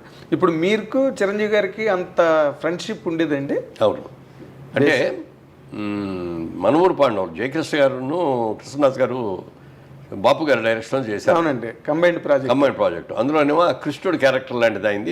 ఇందులో హీరోయిన్ సపరేట్ అదో క్యారెక్టర్, ముద్దు సన్నాసి పాట. దాంట్లో ధర్మరాజు క్యారెక్టర్ నాకు ఇచ్చారు. భీముడేమో ప్రసాద్ బాబు, అర్జునుడేమో చిరంజీవి గారు, నకులు సహదేవుళ్ళేమో పేరు లేదు గుర్తులేదు వాళ్ళు. ఆ సినిమా అప్పుడు ఇక మేమందరం 5గురు అన్నదమ్ముల్లా కలిసిపోయాం అనమాట. వాళ్ళందరూ నన్ను అన్నయ్య అని పిలిచేవారు. నేను వాళ్ళేమో తమ్ముడు క్యారెక్టర్లు కాబట్టి పేర్లతో పిలిచేవాడిని. అలా చేసి షూటింగ్ లేకపోతే అందరం కలిసి సినిమాలకు వెళ్ళిపోయేవాళ్ళం. ఈ 5గురు మేము 5గురం కలిసి సినిమాలకు వెళ్ళిపోయేవాళ్ళం. ఇది వచ్చేసరికి బయటకు వచ్చినప్పటికి అప్పటికి మంచి రైజులో ఉంది ఇది కెరీర్. మీరు బయటికి రాగానే అందరూ వచ్చేసి ముగేసేవారు, సంతకాలకి ఎంతకాలు అనేవారు, షేక్ హ్యాండ్ లేనివారు, ఇవన్నీ చూస్తుంటే ఒక రోజు అన్నాడు చిరంజీవి గారు. అప్పుడు ఇంకా ఆయన సినిమా రిలీజ్ కూడా కాల, మనూరు పాండవ జరుగుతుంది. అన్నయ్య రేపు పొద్దున్న నాకు కూడా ఇట్లా వస్తారా అన్నాడు. దీని మీద 10 రెట్లు వస్తారా నీకు? ఎలా చెప్పారు సార్? ఎలా చెప్పాను అంటే ఆయన కొత్త సినిమా, మొట్టమొదటి సినిమాది, దానికి ముందేదో పునాదిరాళ్ళు ఏదో చేశారు. ప్రాణం ఖరీదు కూడా ఇది జరుగుతూ ఉండగానే వచ్చింది అది. కాబట్టి అది ముందు రిలీజ్ అయింది, ఇది లేట్గా అయింది. అప్పుడు మేమందరం కలిసి కూర్చున్నప్పుడు అతను నేనే ఉండవు, మీ ఇష్టం వచ్చిన సాంగ్ ఏంటి ఏదైనా, నేను డ్యాన్స్ చేస్తాను అనేవాడు. అంటే తెలుగా, ఇంగ్లీషా, హిందీ అంటే ఏ లాంగ్వేజ్ అయినా మ్యూజిక్ అంటే దానికి తగ్గట్టుగా రిథమిక్గా చేసేవాడు. అది డ్యాన్స్ అంటే భరతనాట్యం కాదు, క్లాసికల్ డ్యాన్స్ ఇంకోటో కూడా కాదు, మ్యూజిక్కి తగ్గట్టుగా గంతులు వేసేసి చేసేవాడు. మనం బలి చేస్తున్నాడే, ఇక ఇంతకంటే కావాల్సింటే ఎలాంటి ఏంటి అనుకున్నాం. తర్వాత అతను అడ్వాంటేజ్ అంటే కళ్ళు ఎక్సలెంట్ కళ్ళు అండి. అతను కళ్ళు కోపంగా చూశాడంటే అసలు చాలా ఇదిగా ఉంటుంది. అలాగే నవ్వుతూ కామెడీ కూడా బాగా చేయగలడు. మంచి టైమింగ్ ఉంది. అప్పుడు కృష్ణనాథ్ గారు అన్నాడు ఒక రోజున, మురళీమోహన్ వీడు మంచి విలన్ అవుతాడయ్యా మన తెలుగు ఇండస్ట్రీలో, బాగున్నాడు అన్నాడు. ఇండస్ట్రీలో విలన్ అవటం ఏంటాడు బాబు, ఇండస్ట్రీకి మొగుడు అవుతాడు చూడండి. ఫస్ట్ సినిమా రిలీజ్ అవ్వకముందే అన్నా నేను. అవునా? అది ఈ మాట నాతో అరవింద్ గారు కూడా అన్నారండి. ఏది వాళ్ళ సిస్టర్కి సంబంధం వచ్చినప్పుడు, సరే మంచి విలన్ అవుతాడు ఇండస్ట్రీలోని 100% అని అనుకున్నానండి, బట్ హీరోగా ఇంత అని నేను అనుకోలేదని అరవింద్ గారు కూడా అన్నారు సార్ నాతో. హీరోగా టర్న్ అవడం పట్ల అసలు మీరు హీరోగానే అవుతారని ఎక్స్పెక్ట్ చేశారా, లేదా విలన్ లాగా వెళ్ళి? అట్లా కాదు, మొట్టమొదటి కొంచెం హీరోగానే నెగిటివ్ క్యారెక్టర్ చేశాడు. అది కుక్కగాటు చెప్పు దెబ్బ అట్లాంటి. ఆ తర్వాత నుంచి పాజిటివ్ క్యారెక్టర్లోకి వచ్చాడు బ్రహ్మాండంగా. సో మీరు ఆయన సక్సెస్ని అంటే ఆయన వచ్చిన తర్వాత కొన్ని సినిమాల్లో విధానాలు చాలా మారిపోయినాయి. సాంగ్స్ అంటే ఏదో హీరోయిన్ మీద ఎక్కువ చేస్తారు, సాంగ్ హీరోలు ఎక్కువ పరిగెట్టడం, ఊటీ తోటలో లేకపోతే నాగేశ్వరరావు గారికి బాగా డ్యాన్స్ చేసేవారు ఆ రోజు. స్టెప్పులు అంటే నాగేశ్వరరావు, కృష్ణ గారి స్టెప్పులు కానీ, శోభన్ బాబు గారి స్టెప్పులు కానీ, ఎన్టీఆర్ గారి స్టెప్పులు కానీ, అవన్నీ మా అందరి ఒక టైప్, ఒక స్కూల్ మీద. కాకపోతే ఏంటంటే సలీం మాస్టర్ వచ్చిన తర్వాత రామారావు రెచ్చిపోయారు. అవునండి, బ్రహ్మాండంగా చేసేవాడు. ఎదురులేని మనిషి కదా బిగినింగ్. కృష్ణముకుందామరారి పాట బిగినింగ్ అండి, రామరాజు స్టెప్ లేయడం. సో ఆ విధంగా మేము పెద్ద టాలెంట్ కాకపోయినా ఉన్నంతలో చేయగలిగాం అనేది అంట. బట్ చిరంజీవి వచ్చినప్పుడు టోటల్గా వరల్డే మారిపోయింది. సో అదే అన్న, సాంగ్ సిస్టమ్స్ మారిపోయింది, ఫైట్ సిస్టమ్స్ కూడా బోడదు మార్పు వచ్చింది. ఫైట్లో ఏం చేసేవారంటే ఫైట్ మాస్టర్ లాగానే, అన్న నువ్వే ఎక్కువ కష్టపడుతూ రిస్క్లు షార్ట్లన్నీ పెడతాను, డూపులు చేసేస్తారు, మధ్య మధ్యలో మీకు క్లోజ్ షాట్లు ఇస్తాను నేను. ఎవరు ఓకే, ఎందుకంటే రామారావు అలాగే చేశారు, నాగేశ్వరరావు కూడా అలాగే చేశారు. ఎవరైనా సిస్టమ్ అది, కెమెరాకి ఇట్లా కొట్టండి అని మనం ఇట్లా 4-5 సార్లు కొట్టం, ఇట్లా కొట్టం తీసేవాడు. అవతల వాళ్ళు డమాలు పడిపోతుంటారు వాళ్ళు. అట్లా చిరంజీవి గారు వచ్చిన తర్వాత వీటన్నిటిలోనూ మార్పు వచ్చింది. అందుకని నేను అంటాను, చిరంజీవి ఇండస్ట్రీకి రాకముందు, చిరంజీవి ఇండస్ట్రీకి వచ్చిన తర్వాత, క్రీస్తు పూర్వం క్రీస్తు శకం లాగా అవును, అదొక చిరంజీవి శకం అనమాట. అంత సక్సెస్ అవ్వటం, సాంగ్స్ బ్రహ్మాండంగా చేసేయడం, ఫైట్లు బ్రహ్మాండంగా చేసేయడం. ఆ తర్వాత కృష్ణ గారు మేమందరం ఇట్లా ఫైట్లు చేస్తుంటే ఎవరికి నచ్చేయి కదా. అవునండి, అవన్నీ ఏంటో తేలిపోయాయి. చిరంజీవి గారు వచ్చి ఫైట్లు చేసిన తర్వాత ఇంకెవరు డూప్ అంటే కూడా ఒప్పుకునేవాడు కదా. అవే నేను చేస్తానండి, నాకు డూప్ అక్కర్లేదు అనుకున్నట్టుగానే సినిమా. బాపు గారు కూడా చూసి షూటింగ్ జరిగే రోజుల్లోనే చిరంజీవి చేసేస్తా అంటే ఆ జనం మధ్యలో ఆ డ్యాన్సులు అవన్నీ సెకండ్ టేక్ అనేది కూడా అవసరం ఉండేది కాదు. చేస్తాడు ఆయన కూడా, చాలా బ్రహ్మాండంగా ఉన్నాడు, చాలా బాగా చేస్తున్నాడు, పెద్ద హీరో అవుతాడని ఆయన. జయకృష్ణే అసలు తీసుకొచ్చింది. ఫిల్మ్ ఇన్స్టిట్యూట్లో చేసిన వాళ్ళలో బాగున్నాడు ఈ కుర్రాడని చెప్పి జయకృష్ణ తీసుకొచ్చి పెట్టాడు. అవునా? అప్పుడు క్రాంతికుమార్ కూడా చూసి క్రాంతికుమార్ ప్రాణం ఖరీదులో పెట్టాడు. సో అట్లా ఇక సక్సెస్ వచ్చేసి అవునండి దుమ్ము దులిపేశాడు ఆయన. ఒక యుగం కింద ఫామ్ అయిపోయి. అంటే అదొకటి. ఇంకో గొప్ప విషయం ఏంటంటే ఆయనకి వెనక ఎవరు లేరు, సొంతంగా కష్టపడి పైకి వచ్చిన వ్యక్తి. అంటే ఇక్కడ ఒక్క పాయింట్, మీరు ఒక 50 ఏళ్ల సినిమా పరిణామాలన్నిటికీ కర్మసాక్షి మీరు. అంటే మీరు అన్నిట్లో ఉన్నారు, ఇందులో లేరు, అన్నీ మీకు తెలుసు, బట్ మీకేమీ తెలియనట్టుగానే ఉన్నారు ప్రతిదీ. ఇప్పుడు మొదటి నుంచి కూడా సార్ అన్ని చోట్ల ఎక్కడ సినిమా ఇండస్ట్రీ గురించి ఎవరు మాట్లాడుకున్నా, ఒకరి ఎదుగుదల కానీ లేకపోతే ఒకరి తాలూకా డౌన్ఫాల్ కానీ, వీటన్నిటి మధ్యలో క్యాస్ట్ అనే పాయింట్ని ఎక్కువగా అందరూ రిఫర్ చేస్తారు సార్. అందరూ ఆల్మోస్ట్ సినిమా ఇండస్ట్రీ అనగానే ఓకే, రాజకీయాలు అంటే ఇంకా క్యాస్ట్ బేస్డే అనుకోండి, ఇంకా అవి ఓసీలు, ఎస్సీలు, ఎస్టీలు, ఇంకా ఆ గొడవలు. సినిమా ఇండస్ట్రీకి వచ్చే వరకు ఇది ఎంతవరకు కరెక్ట్ అంటుంది ఈ రూమర్ కానీ ఈ ఆరోపణ కానీ సినిమా పరిశ్రమ మీద? ఎందుకంటే మీరు ఒక వర్గం, చిరంజీవి గారు ఇంకొక వర్గం. బట్ చిరంజీవి గారి గురించి మీరు ఇంత గొప్పగా మొదటి నుంచి మాట్లాడారు, ఏం సార్? ఆయన రేజ్ కూడా అలాగే అందరూ ఎంకరేజ్ చేసి ఆయన తల్లిని పట్టుకున్నారు. ఈ ఆరోపణ ఎందుకండి సినిమా పరిస్థితి? నాకు తెలిసినంత వరకు మెడ్రాస్లో ఇండస్ట్రీ ఉన్నంత వరకు ఏ రోజున కూడా క్యాస్ట్ ఫిల్లింగ్ అనేది లేదు అక్కడ. నువ్వేం క్యాస్ట్ అనేది ఎవరికి తెలిసేది కాదు. ఫలానా పేర్లు చెప్పుకున్నా ఫలానా డైరెక్టర్ అని చెప్పుకునే వాళ్ళేమే తప్ప ఇదిగో ఇతని ఈ క్యాస్ట్ ఆడు కాబట్టి మనం చేయాలి అనేది ఇట్లాంటివి ఉండేవి కదా అసలు. ఓకే, హైదరాబాద్ వచ్చిన తర్వాత అది ఈ రాజకీయం ఇక్కడ అందరూ కూడా ఇది కదా. మెడ్రాస్లో ఉన్నంత వరకు ఏంటంటే సినిమా వాళ్ళందరూ ఒక గ్రూప్, ఒక family irrespect of the caste. Gents కలిసేవారు, లేడీస్ కూడా, ఫ్యామిలీ లేడీస్ కూడా వాళ్ళు కూడా చక్కగా కలుసుకునేవారు. ఎందుకంటే ఏ ఫంక్షన్ వచ్చినా మన సినిమా వాళ్ళందరినీ పిలుచుకునేవాళ్ళం. అందుకని అందరూ అసలు ఎక్కడ ఎవరికి కూడా క్యాస్ట్ అనేది తెలియదు అసలు. ఇక్కడికి వచ్చిన తర్వాత పొలిటికల్గా కూడా అప్పటికే క్యాస్ట్ స్టార్ట్ అయిపోయి, అంటే అప్పట్లో కూడా తెలుగు సినిమా ఇండస్ట్రీలో చౌదరీస్ దే డామినేషను, లేకపోతే ఇంకొక కులం వాళ్ళని రానివ్వకుండా అడ్డు పెట్టారు, కొంతమంది తాలూకు ఎదుగుదలను ఆపేశారు అని కొంతమంది జర్నలిస్టులు ఇటీవల రోజుల్లో యూట్యూబ్లో మాట్లాడుతున్నారండి. పెట్టారు గారండి. అసలు నిజంగా అదే మాట మీరు అన్నట్టు జరిగినట్లయితే ఇవాళ రోజున ఎవరో వచ్చేవారు కాదు. మరి సినిమా ప్రొడ్యూసర్లు ఎక్కువ 75% చౌదరీస్ ఆర్టిస్టు, మెయిన్ రామారావు, నాగేశ్వరరావు, సోహన్ బాబు గారు, కృష్ణ గారు, మీరు అందరూ. అవును, ఒక కృష్ణరాజు గారు మినహాయిస్తే అందరూ వాళ్ళు. మరి డిస్ట్రిబ్యూటర్స్, మీ ఏ డిస్ట్రిబ్యూటర్ కంపెనీ అయినా చెప్పండి, అందరూ వాళ్ళే. థియేటర్స్ ఉన్నాళ్ళు, అది ఎక్కువ వాళ్ళే. ఇంత డామినేషన్ ఉంది, ఫలానా వాళ్ళు రాకూడదని అనుకోవాలి. టాలెంట్ ఎవరి దగ్గర ఉంటుంది, ఎందుకంటే క్రియేటివ్ జాబ్ సినిమా అనేది. అవునండి. ఇది పార్టీ అంటే అది వేరే విషయం. ఇదిగో ఈ మన కులం అని చెప్పి ఇక్కడ పెట్టుకుంటే ఇతను ఓట్లు ఇన్ని వస్తాయి ఎందుకని చెప్పి కులానికి ఇన్ని ఓట్లు, సినిమా అది కాదు కదా. సినిమాలో టాలెంట్ మనకు ఇచ్చిన క్యారెక్టర్ బాగా ఎవడు చేయగలడు, ఎవరికి మార్కెట్ ఉంది చూసుకొని చేస్తాం అంతే తప్ప సినిమాలో మెడ్రాస్లో ఉన్నంతవరకు అసలు క్యాస్ట్ అనేది లేదు సార్. ఎవరే క్యాస్టో కూడా తెలియదు. హైదరాబాద్ వచ్చిన తర్వాత మాత్రం కొంతవరకు వచ్చింది, బట్ అది కూడా టెంపరీ. ఇప్పుడైనా ఎవరికి టాలెంట్ ఉంటే వాళ్ళకి ఇస్తారు. అదేనండి అసలు ఇప్పుడు విజయబాబు రెడ్డి గారు నేను అన్నాను అనుకున్నాం, మేము అందరం ఒక్క ఊరి నుంచి వచ్చాం, మేము ఇద్దరు రూమ్మేట్స్, అంత క్లోజ్. బాపిరెడ్డి గారు మీరు మరి అన్ని సినిమాలు చేశాను ఆయన దగ్గర. అప్పుడు 6-7 సినిమాలు చేశాను. చిరంజీవి వచ్చిన కలిసి చిరంజీవికి షిఫ్ట్ అయ్యాడు. అది ఎప్పుడు తప్పని నేను అనుకోలే. చిరంజీవి టాలెంట్, అద్భుతమైన టాలెంట్ ఉంది, మంచి మార్కెట్ ఉంది, అప్పటికే బాగా మార్కెట్లోకి వచ్చాడు. అవునండి, ఫైల్లోకి అని చెప్పి బాపిరెడ్డి బాగుంటుంది అతనితో చేయి అన్నా నేను కూడా.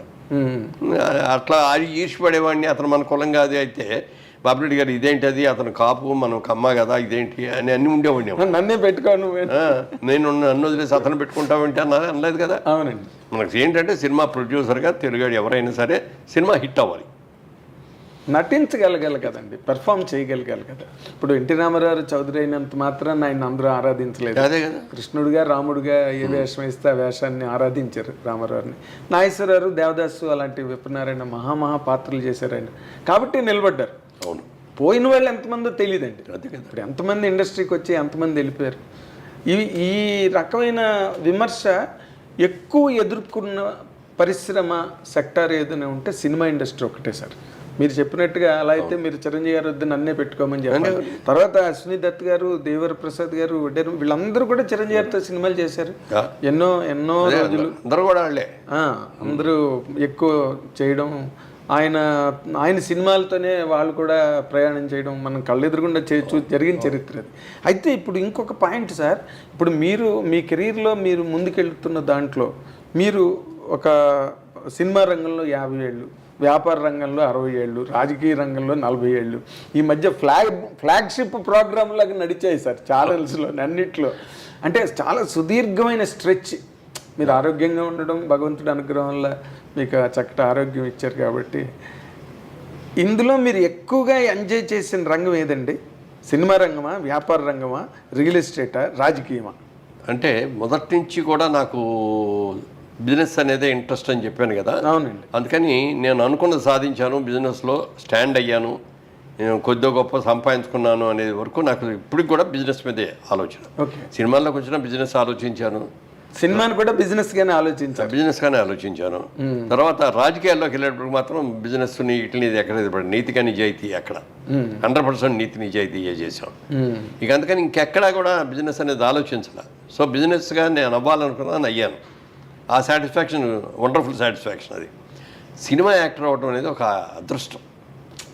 ఎవరు పడితే వాళ్ళు ఇప్పుడు నాకంటే ఎంతమంది అందమైన వాళ్ళు లేరు, ప్రమాణమైన పర్సనాలిటీ ఉన్నాడు. జూనియర్ ఆర్టిస్ట్లో కొంతమంది చూస్తుంటే ఏట్రా పాప ఇతను జూనియర్ ఆర్టిస్ట్ కూడా ఇంత టాలెంట్ ఉందని అనుకుంటాం. చాలా అవునండి. అవును. కొంతమంది ఏమో చేతులారా చెడగొట్టుకునే వాళ్ళు కొంతమంది ఉంటారు, కొంతమంది ఏమో రాంగ్ డెసిషన్స్ తీసుకుని కొంతమంది అవుతారు. అవునండి. అందుకని సినిమా యాక్టర్ అవ్వడం అనేది ఒక అదృష్టం సార్, పూర్వజన్మలో ఇచ్చిన అదృష్టం లాంటిది. అవును. ఇప్పుడు బిజినెస్ మ్యాన్లో నేను ఎంత బిజినెస్ చేసినా మా చుట్టూ ఉన్న నలుగురికి తెలుసు తప్ప ఇంకెవరికి తెలియదు. అవునండి. పొరుగురు వరకే తెలుస్తుంది. అంతే. పొరుగురు వెళ్ళామంటే నువ్వేంటి, ఎవరు నువ్వు, నేను బిజినెస్ మ్యాన్ అంటే ఏం బిజినెస్ అంటాడే తప్ప దాన్ని మన పాపులారిటీ ఏమి ఉండదు. అవునండి. అదే సినిమా యాక్టర్ అనుకోండి, అందరికీ తెలిసిపోతాం. ఏ ఊరు వెళ్ళినా ఓ క్రేజ్గా వచ్చేస్తారు, షేక్ హ్యాండ్లు అంటారు, రండి మా ఇంటికి రండి సార్ అంటారు. సొంత మనిషి, ఫ్యామిలీలో మనిషిలాగా ఫీల్ అవుతారు. వాళ్ళు ఇంటికి తీసుకెళ్తారు, కాఫీ ఇస్తారు, భోజనం పెడతారు, ఫోటోలు తీయించుకుంటారు, ఇవన్నీ చేస్తారు. తర్వాత రాజకీయ నాయకుడు ఉన్నాడు అనుకోండి, పదంలో ఉన్నప్పుడు చాలా బాగా ఉంటుంది. ఓ ఎంబడ పడిపోతారు జనం, జనం అంతారు, గన్మెన్లు, కార్లు, పైన రెడ్ బల్బులు ఇవన్నీ ఉంటాయి. కానీ ఒకసారి పదం నుంచి దిగిన తర్వాత ఎవడన్నా పలకరిస్తాడా? అస్సలు ఎవడు పలకరిస్తాడు? పలకరించండి సరికదా ఏసడిస్తారండి. ఏసడిస్తారు, అలా చేసాడు, ఇలా చేసాడు, విమర్శిస్తారు. వాడి మూలంగా నేను ఇట్లా నష్టపోయాడు, ఇట్లా ఉంటాయి. అందుకని సినిమా ఇండస్ట్రీలో వచ్చిన దాన్ని నేను అదృష్టంగా భావిస్తాను, ఎంజాయ్ చేశాను అది. తర్వాత నాకు అభిమాన నటుడు కూడా చెప్పారంటే నాగేశ్వరరావు. రామారావు కాదండి, రామారావు గారి పౌరాణిక సినిమాలను, జానపద సినిమాలు నాకు ఇష్టం. సోషల్ సినిమాలు అన్నీ అంటే నాగేశ్వరరావు గారే నాకు. ఓకే. ఆ రోజుల్లో నాగేశ్వరరావు గారు, సావిత్రి గారి కాంబినేషన్లో వచ్చింది సినిమా వచ్చిందంటే అసలు కంపల్సరీగా ఫస్ట్ డే వెళ్ళిపోవాల్సింది. ఓకే. అలా ఉండేది.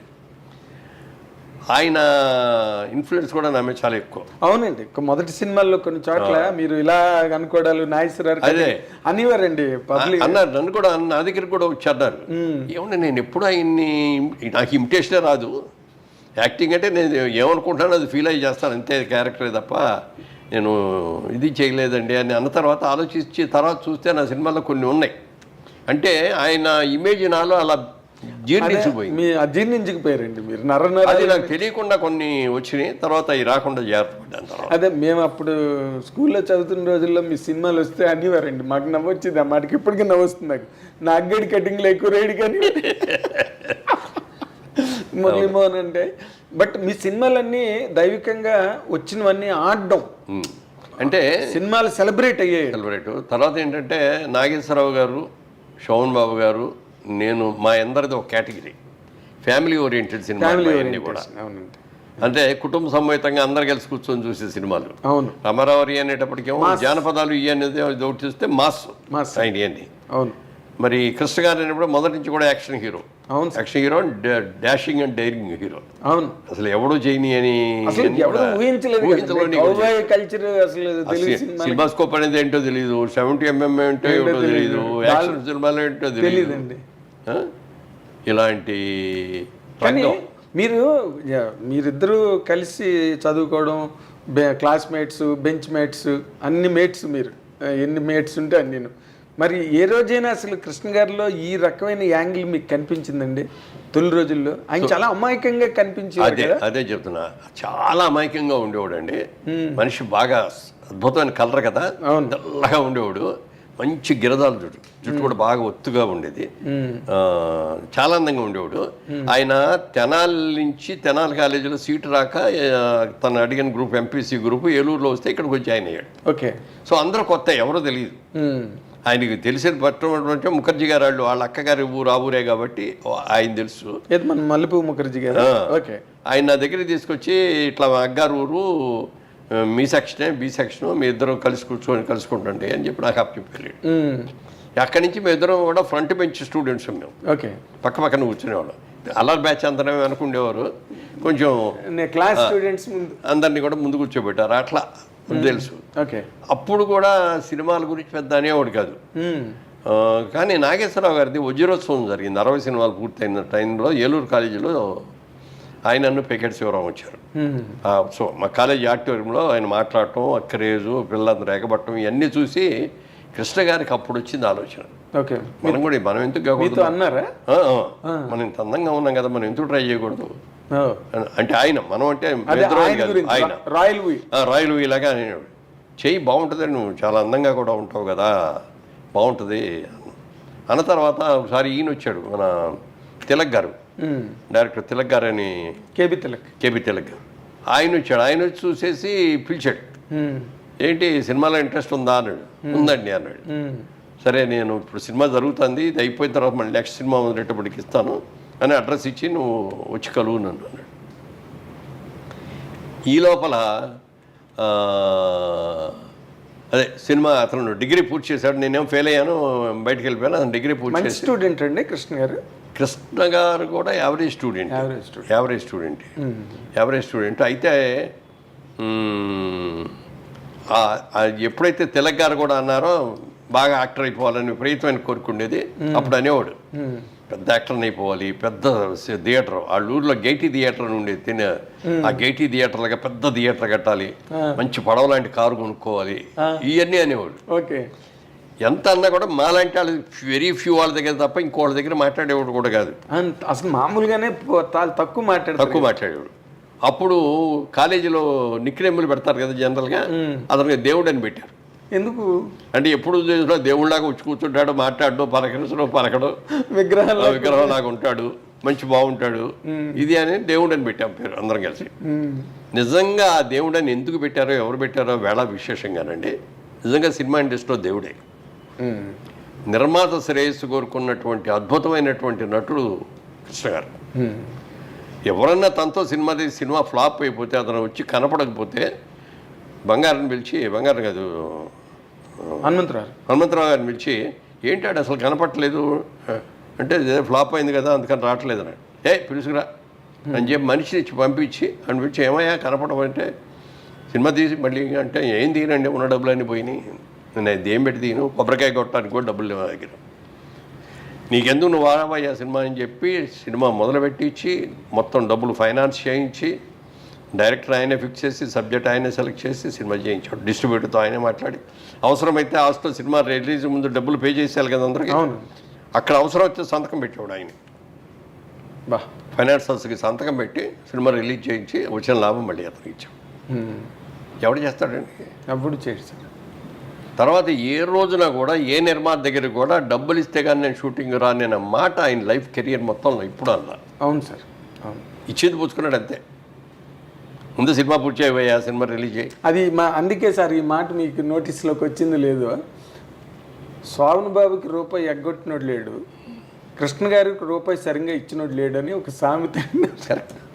శోభన్ బాబు గారు చాలా నిక్కచ్చిగా ఉండేవారంటండి, డబ్బులు తెచ్చకపోతే షూటింగ్ అంటే ఆయన ఎందుకు అంత గట్టిగా అనాల్సి వచ్చిందంటే, ఆయన భూములు కొంటాడని చెప్పాం కదా. అవును. ఈ సినిమా ఉంది, మల్లెపూ సినిమా చేస్తున్నాం, లేకపోతే మానవుడు దానవుడు సినిమా చేస్తున్నాం, ఈ సినిమా ఇంత రెమ్యునరేషన్ ఇస్తారు, ఈ నెల ఇంత వస్తే ఈ నెల ఇంత వస్తే, ఈ డబ్బుని ఎక్కడ ఇన్వెస్ట్ చేయాలి అనేది ప్లాన్ దాని మీద గీసేసుకునేవాడు.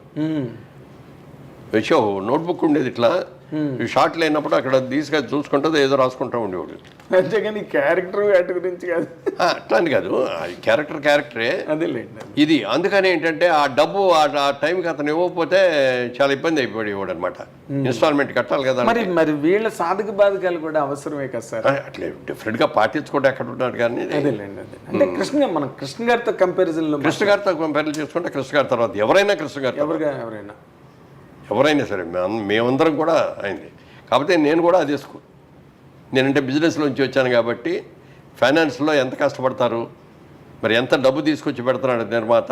అవును, అవును సార్. ఫస్ట్ ఖర్చు పెట్టేదంతా ఆయన, ఆఖరణ చిల్లర ఎత్తుకునేది ఎవరంటే ప్రొడ్యూసర్. అవునండి. అది వస్తే ఇంకో సినిమా తీస్తాడు, లేకపోతే నిర్మాతల హీరోవా మీరు దర్శకులు హీరోవా అంటే నిర్మాతల హీరో. నేను నిర్మాతల హీరో, అందుకని ఆ కష్టకాలు తెలుసు కాబట్టి నేను ఏ రోజున కూడా డబ్బులు ఇస్తే రాను అనే మాట అనలా. ఓకే. ఇచ్చింది తీసుకున్నా. అదే పైగా మీరు కృష్ణ గారి ఇన్ఫ్లుయెన్స్ Influence. క్లాస్మేట్స్ కూడా కదా మీ ఇద్దరును. అంటే కృష్ణ గారి తాలూకా ఈ ట్రాజెక్టరీ ఏదైతే ఉందో, ఆయన వస్తూనే మోసగాడు చేసేయడం, వస్తూనే ఇంకేదో చేసేయడం, వద్దంటుంటే అల్లూరి సీతారామరాజు తీసేయడం, అసలు అవన్నీ చూస్తే మీకు ఎలా అనిపించింది అంటే ఆ కృష్ణ ఈ కృష్ణ ఒకటేనా? అదే అన్న, కాలేజీలో ఉండేవాడు నోట్లోంచి మాట కూడా బయటకు వచ్చేది కాదు. మాట్లాడటం కూడా సినిమా షూటింగ్లో తెగ మాట్లాడేసేస్తూ ఉండేవాడు బయట. అవునండి. బయట కూర్చోగానే ఏ సినిమా రిలీజ్ గానే ఇది ఫస్ట్ డే ఎంత వచ్చి సెకండ్ డే ఇది ఎంత ఎంత ఎంత బిజినెస్ చేస్తే ఇవన్నీ చెప్తూ ఉండేవాడు. అవును. అందరు కలిసి చూడేవారు, అందరు కూర్చొని నవ్వుకుంటూ ఉండేవారు. అసలు హుషారుగా ఉండేది. ఆయన సినిమా అయినా ముందు రోజు బ్రహ్మాండంగా ఉంది నాగేంద్ర మన సినిమా అన్నాడు. అంటే అనుకున్నాను, ఓకే సార్ కంగ్రాచులేషన్ సార్ అన్నాను. మర్నాడే కలిసాను నేను, జరిపోయింది 70mm లో మెడ్రాస్లో. మొన్న ఇలా సెట్లోకి వెళ్ళగానే నిన్న చెప్పిన రిపోర్ట్ తప్పయ్యా నాగేంద్ర, మన సినిమా ఫ్లాప్, డబ్బాలు పంపించేస్తారు చెప్పేవాడు. నాకు ఎలా రియాక్ట్ సక్సెస్ ఎంత బాగా చెప్పుకునేవాడు, ఫెయిల్యూర్ కూడా అంత ధైర్యంగా చెప్పేవాడు. అవతల వాళ్ళ సినిమా కూడా ఈ సూపర్ బ్రదర్స్ అని ఏవిఎస్ డైరెక్ట్ చేసిన సినిమాకి చిరంజీవి గారును కృష్ణ గారు ఇద్దరు గెస్ట్స్గా వచ్చారు, చీఫ్ గెస్ట్లుగా. అయిపోయిన తర్వాత బయటకు వచ్చి కూర్చున్న తర్వాత చిరంజీవి గారిది అది అప్పుడు ఏదో మాస్టర్ ఏదో సినిమా రిలీజ్ అయింది సార్. అప్పుడే మాస్టర్ రిలీజ్ అయితే మొత్తం టౌన్ రికార్డులన్నీ చిరంజీవి గారికి చెప్పారండి కృష్ణ గారి పక్కన కూర్చుని. ఏ సినిమా అనకాపల్లి దగ్గర నుంచి అంటే ఫింగర్ కాగితం చిరంజీవి గారు అయితే మీరు నమ్మరు, ఆశ్చర్యపోయారండి. అని ఇటే ఆయన మెమొరీ, అసలు కృష్ణ గారి మెమొరీ అని. సో ఆయన తరతన భేదం లేదండి, ఫెయిల్యూర్ అయినా ఎదుటి వాళ్ళు సక్సెస్ అయినా ఆయన సమానంగా చూడగలిగారు. బట్ మీరు ఒక ఆర్టిస్ట్గా ఒక అల్లూరి సీతారామరాజు లాంటి ఒక క్యారెక్టర్ చేసిన ఏది రామారావు గారే మళ్ళీ కమర్షియల్ గా ఇది అవ్వదు అని చెప్పి మానేశారండి. కృష్ణ గారు తీద్దాం, అప్పుడు కృష్ణ గారికి రామారావుకి మంచి ఇది ఉండేది, అండర్స్టాండింగ్. ఈయన సినిమాలు కూడా చేశాడు కదా, దేవుడు చేసిన ఎన్ని చేశాడు కదా. ఈ మొదలు పెట్టినప్పుడు వెళ్ళి అడిగాడు కృష్ణ గారు, ఏమంటే మీరు అల్లూరి సీతారామరాజు గారు తీద్దామని అనుకున్నారు కదా, స్క్రిప్ట్ అవన్నీ కూడా మీరు రెడీ చేశారు, తీస్తున్నారా అని అడిగాడు. అది కమర్షియల్గా వైబుల్ అవుదయ్యా, అందుకని ఆలోచిస్తున్నాను ఏం చేద్దామని అన్నాడు. మీరు కనుక డ్రాప్ చేశాను అనుకునేటైతే నేను తెద్దామని ఉందండి అన్నాడు. ఏ కృష్ణ నువ్వు అనవసరంగా చేతులు కాల్చుకుంటూ వద్దు అని చెప్పాడు ఆయన. డబ్బులు పోతాయి, అది కమర్షియల్లోగా ఇదయ్యేది కాదు సినిమా. ఏదో అడవుల్లోకి పారిపోతాడు, ఏమవుతాడు ఎంతసేపు ఆ బాణాలు ఈయన యాక్షన్ సినిమాలో చేసాడు, పెద్ద గన్లు మిషన్ గన్లు ఏముండవు, సినిమా కాదు, బాణాలు ఐటమే కదా అన్ని సార్. పెద్ద డ్రెస్సింగ్ లేవు, డ్రీమ్ సాంగ్లు లేవు, ఏముండవు. దానికి ఆయన ఏంటంటే సినిమా స్కోప్లో తీసేసి మొత్తం అవుట్డోర్ తీసుకెళ్ళి చింతపల్లి ఫారెస్ట్ల దగ్గర పెట్టేసి అందరు క్యాంప్ అక్కడ పెట్టేసేసి అట్లా. ఆ డైరెక్టర్ కూడా మొదటి రోజే హార్ట్ అటాక్ వచ్చింది రామచంద్రరావుకి.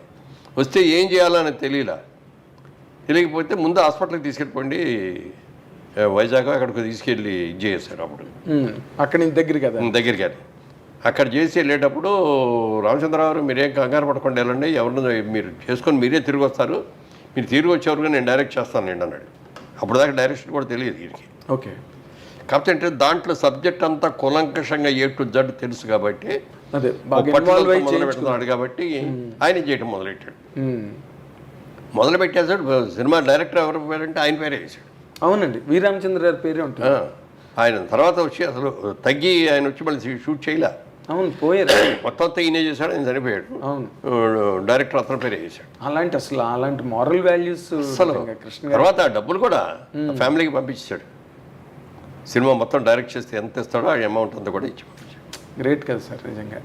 అందుకే అన్నది నిజంగా ఇండస్ట్రీలో దేవుడు అంటే దేవుడే. అవి ఎవరు పెట్టారండి కాలేజీలో పేరు దేవుడు అని అతనికి? నేను మాత్రం పెట్టలేదు, కానీ ఎవరు పెట్టారు చాలా ముందు చూపుతో పెట్టాడు నిజంగా. అంటే దేవుడు అన్న పేరు దేవుడే పెట్టాడేమో అనిపిస్తుంది.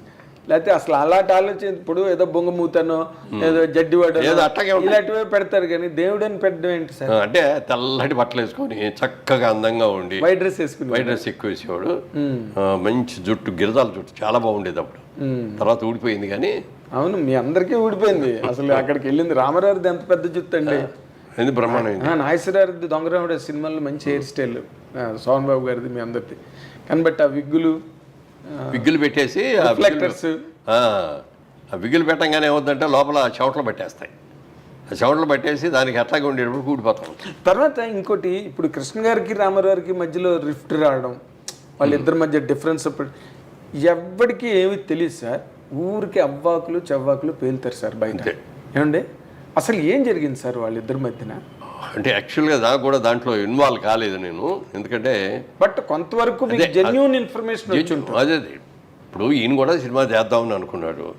రామారావు గారు ఆయన అప్పుడు ఇంకా మొదలు పెట్టలేదు అనుకుంటా, ఆయన కూడా లేదు, ఆయన తర్జన్ భర్జన్ పడుతున్నాడు విన్నాను. స్క్రిప్ట్ వర్క్ ఇదంతా జరుగుతుంది. ఈ టైంలో ఇతను మొదలు పెట్టాడు.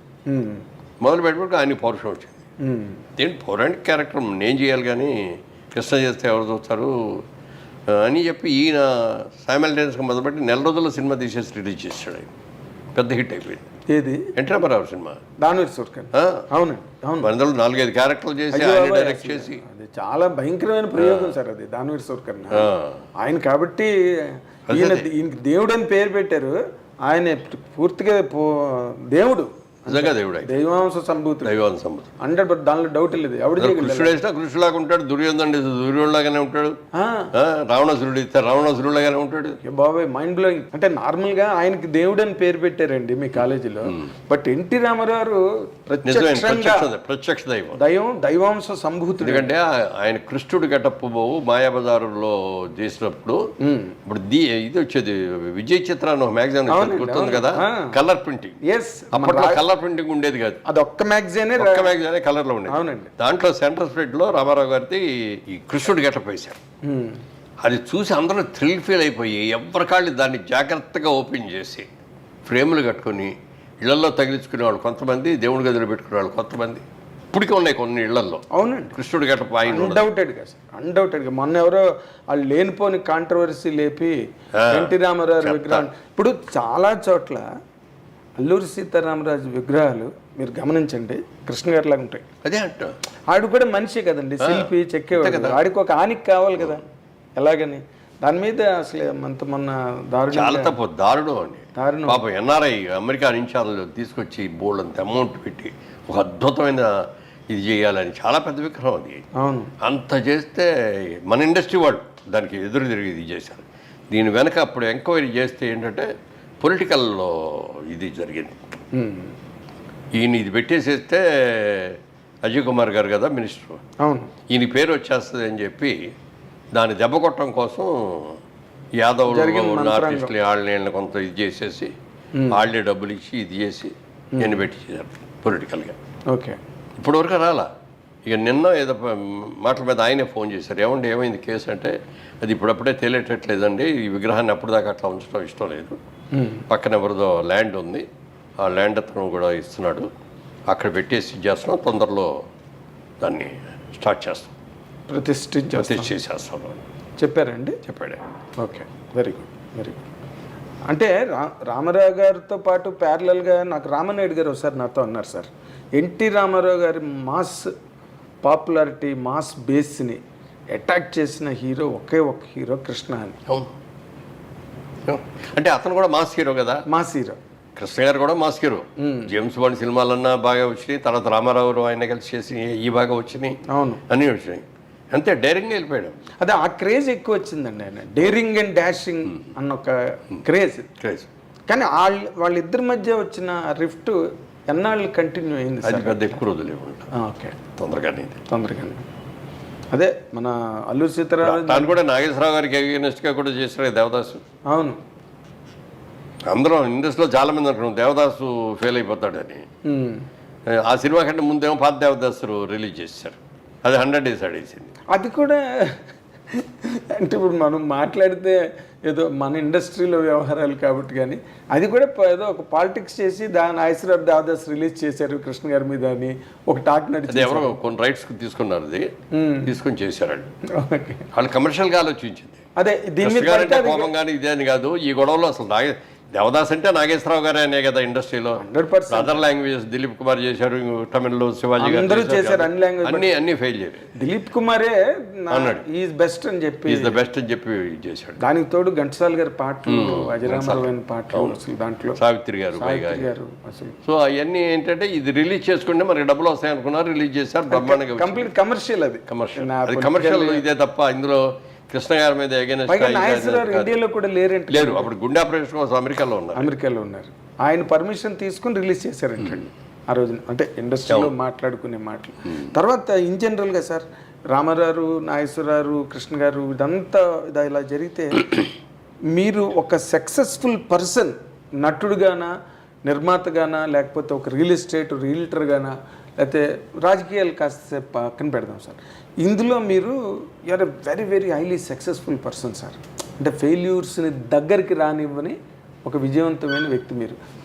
మీ అంత ఒక విజయవంతమైన వ్యక్తి అంటే మీ తాలూకా క్రమశిక్షణ అనండి, పట్టుదల, దీక్ష, ఏమైనా అనండి దాన్ని. But you are a successful man till this minute. But cinema ఇండస్ట్రీలో మీరు వెళ్ళిన తర్వాత ఎంతమందో మీ కళ్ళెదురుగుండా ఫెయిల్ అయిన వాళ్ళు ఉన్నారు సార్. అంటే ఒక హరనాథ్ రాజు గారు కానీ, ఒక రాజబాబు కొంత అయ్యే స్వయంకృత అపరాధాలు అంటారే. అంటే నేను ఇండస్ట్రీకి వచ్చినప్పుడు ఎలా ఉండాలనేది కొంతమందిని చూసి నేర్చుకున్నాం, ఎలా ఉండకూడదు అనేది కూడా కొంతమందిని చూసి నేర్చుకున్నాం. అందుకని మీరు చూడండి, వాళ్ళ తర్వాత వచ్చిన హీరోలు ఎవడో కూడా ఆ ఇదిలో ఎవడో చెట్టకొట్టుకోలే. ఎవడికాడ ఎలా సక్సెస్ఫుల్ అవ్వాలి, ఎలా సక్సెస్ తెచ్చుకోవాలి, ఆ వచ్చిన డబ్బులు ఎక్కడ ఇన్వెస్ట్ చేయాలి, ఏం చేయాలి అనేది అందరూ కూడా ఇప్పుడు ఎవరు పలానా వాడు చేతుల మూలంగా ఇటు బాడీ చేసుకున్నాడు అని ఒక్కడు లేరు, ఎవరు లేడు. హర్నాథ్ గారు, రాజ్బాబు తర్వాత ఇంకెవరు లేరు. వాళ్ళతో మీరు కలిసి ఏమైనా వర్క్ చేశారా సార్? హర్నాథ్ గారితో చేయలేదు, రాజ్బాబుతో చాలా సినిమాలు చేశాం. బట్ రాజ్బాబు కూడా అంత హైలీ సక్సెస్ఫుల్ పర్సన్, కారణం ఏంటి సార్ ఆయన అలాగా? అంటే సొంత సినిమాలు తీయటం మొదలుపెట్టి కానీ సొంత సినిమా అనేటప్పుడు హీరో క్యారెక్టరైజ్ కూడా ఆయన. మరి దానికి తగ్గట్టు సినిమాలో కొన్ని సక్సెస్ అయ్యాడు బాగానే. ఎవరికి వారు ఏమన్నా అది బాగా సక్సెస్ అయింది. 100 రోజులు కూడా ఆడింది అది. దాంట్లో కూడా నేను వేసాను. అవును, మీరున్నారు. అదే ఇప్పుడు చలంగారు కూడా కొన్నాళ్ళు సక్సెస్ఫుల్ చేశాడు, ఆయన కూడా హీరోగా. అవునండి. ఆ టైపు పద్మనాభం గారు. అదే అంటే ఇప్పుడు ఆ లిమిట్ దాటేసే పెద్ద పెద్ద డైలాగులు రామారావు రాజశేఖర్ లాగా చెప్తాను నేను, అట్లాంటి క్యారెక్టర్ చేస్తారంటే ఎట్లా నప్పదు. వాళ్ళు ఏ క్యారెక్టర్లు చేస్తున్నారో ఆ క్యారెక్టర్. ఇప్పుడు కాంతారావు గారు కూడా ఫర్ దట్ మ్యాటర్ ఆయన కూడా అంతే కదా. కాంతారావు అన్ని సినిమాలు హీరో చేసి కూడా ప్రొడ్యూసర్గా తీసి దెబ్బతినే ఆయన లాస్ట్లోకి వచ్చినప్పుడు డబ్బులు లేకుండా అయిపోయింది. అవును, ఎవరు రజనీకాంత్ డబ్బులు పంపించారు. ఇప్పుడు సినిమా సక్సెస్ అవుద్దా లేదా అనేది మన చేతుల్లో లేదండి. అవును. కాబట్టి ఏంటంటే మన కెపాసిటీ ఏంటి, మనం ఎంతవరకు ఖర్చు పెట్టవచ్చు, ఎంతవరకు దీని మీద రిస్క్ చేయొచ్చు అనేది చూసుకునేవాళ్ళం. అందులో మా బ్రదర్ కిషోర్ ఆడిటింగ్లో బాగా ఎక్స్పర్ట్, బ్రహ్మాండ కంపెనీలో చదువుకున్నాడు. అందుకని ఎప్పటికప్పుడు ఇది 4 జిల్లాలు బేరాలు వచ్చి అమ్మేసేద్దాం అనేవాడు. ఎందుకు సినిమా చాలా బాగా వచ్చింది, ఏం అక్కర్లేదు అనేవాడు నేను. ముందు మనం సేఫ్ అవ్వాలి అనేవాడు. ఆ సేఫ్ అవడానికి ఏమేమి కావాలో అవన్నీ చేసేవాడు. తర్వాత సినిమా మనం అనుకున్నంత సక్సెస్ అవుతా లేదనేది వేరే విషయం, చెప్పలేం. అందుకని ముందు సేఫ్ అయిపోవాలి అనేది తమ్ముడికి ఉండేది. అయితే మీ సక్సెస్లో ఎక్కువ భాగం కిషోర్ గారికి ఇవ్వాలి. డిఫరెంట్గా ప్రొడక్షన్ సైడ్గా ఎక్కడ ₹1 వేస్ట్ అనేది లేకుండా చేసేవాడు ప్రొడక్షన్. తర్వాత అసలు స్క్రిప్ట్ నిర్వహణ అని చెప్పి పెట్టాం అతని పేరు. మొత్తం స్క్రిప్ట్ రెడీ చేసి చూసుకునేవాడు. చేసిన తర్వాత డైరెక్టర్ని అడిగేవాడు. సబ్జెక్ట్ సెలక్షన్ అవన్నీ నేను కూర్చునేవాడిని. సబ్జెక్ట్ సెలక్షన్ అయిపోయిన తర్వాత గణేష్ పత్రాలు రైటర్స్ రాయటం అన్నీ అయిపోయింది. డైరెక్టర్ ఒక్కటే అడిగేవాడు, ప్రతి ఎన్ని క్యారెక్టర్లు ఉన్నాయో రాయండి, ఓహో క్యారెక్టర్ 3 పేర్లు రాయండి. Artist first preference, second preference, third preference choice. నేను ఫస్ట్ ప్రిఫరెన్సే ట్రై చేస్తాను. ఫస్ట్ కుదరకపోతే సెకండ్ కుదరకపోతే థర్డ్. బట్ మా లెక్క ప్రకారం మేము వెళ్తాం. యాజ్ అ బిజినెస్ మ్యాన్గా కూడా దృష్టిలో పెట్టుకొని ఇంత రెమ్యూనరేషన్ ఈ క్యారెక్టర్కి అనవసరం అని అనుకుంటే వేరే క్యారెక్టర్కి వెళ్ళిపోతామని అట్లా క్యాల్కులేట్ చేసాం, అలా లెక్కలు వేసుకొని చేసాం. అందుకని ఏ సినిమా బడ్జెట్ ఎంతో అని వేసుకున్నది ఆ బడ్జెట్ రూపాయికి తక్కువ లేకుండా 5% కూడా అటు ఇటు అయ్యేది కాదు. ఆ బడ్జెట్ ప్రకారం బడ్జెట్లో అయిపోయేది. ఇది సినిమా మొదలుపెట్టిన తర్వాత 100 రోజు సినిమా రిలీజ్ చేద్దాం అని అనుకుంటే ఆ 100 రోజు చేసాం పర్ఫెక్ట్గా. ఈ అన్నిటికీ అందుకే కొంచెం కిషోర్ గారికి చెడ్డ పేరు ఉంది సార్ ఇండస్ట్రీలో, అదే దుర్మార్కెట్ అని. అంటే ఏదంటారు పాపాల వారుడు అంటుంది చూడే. నా దగ్గరకు వచ్చి ఎవరో డేట్లు అడిగేవారు. అలాగే నేను తప్పకుండా చేద్దామండి, బ్రదర్ ఉన్నాడు కదా కిషోర్తో మాట్లాడినని వాడు. ఆయన దగ్గరికి వెళ్ళగానే కుదరదండి, ఇప్పుడు ఎట్లా కుదురుద్ది అనేవాడు. నాకు తెలుసు మురళీమోహన్ గారు మంచి అడిగానండి, వాళ్ళ అబ్బాయినండి టఫ్ అండి మాట ఎండండి అనేవాడు. కాదు, కిషోర్ గారు ఆఫీస్లో ఉన్నారంటే వెనక్కి తిరిగి వెళ్ళిపోయిన వాళ్ళు నాకు తెలుసు అండి మెడ్రాస్లో. అందుకే నవ్వు వస్తుంది నాకు తలుచుకుంటే. నేను ఎవరి దగ్గర నో అని లేకపోయేవాడిని. నేను అనేవాడిని కిషోర్ గారిని, ఏమండి మీరు ఆఫీసులో కూర్చుండి వెళ్ళిపోతున్నారు అంటే రావట్లేదు. అలాగా ఇప్పుడు ఈ లెక్కలు అవన్నీ వీళ్ళకి తెలియకపోవడం, కాంతారావు గారికి కానీ లేకపోతే కృష్ణ గారితో పాటు వచ్చిన రామ్మోహన్ ఏమైపోయాడు, ఆయన కూడా మళ్ళీ పద్మనాభం గారు కూడా ఎంత కెరీర్ బ్రహ్మాండమైన కెరీర్ ఉండి ఆఖరాకర్లో వచ్చినప్పుడు ఆయన దగ్గర లేకపోతే. అవునండి, అవును.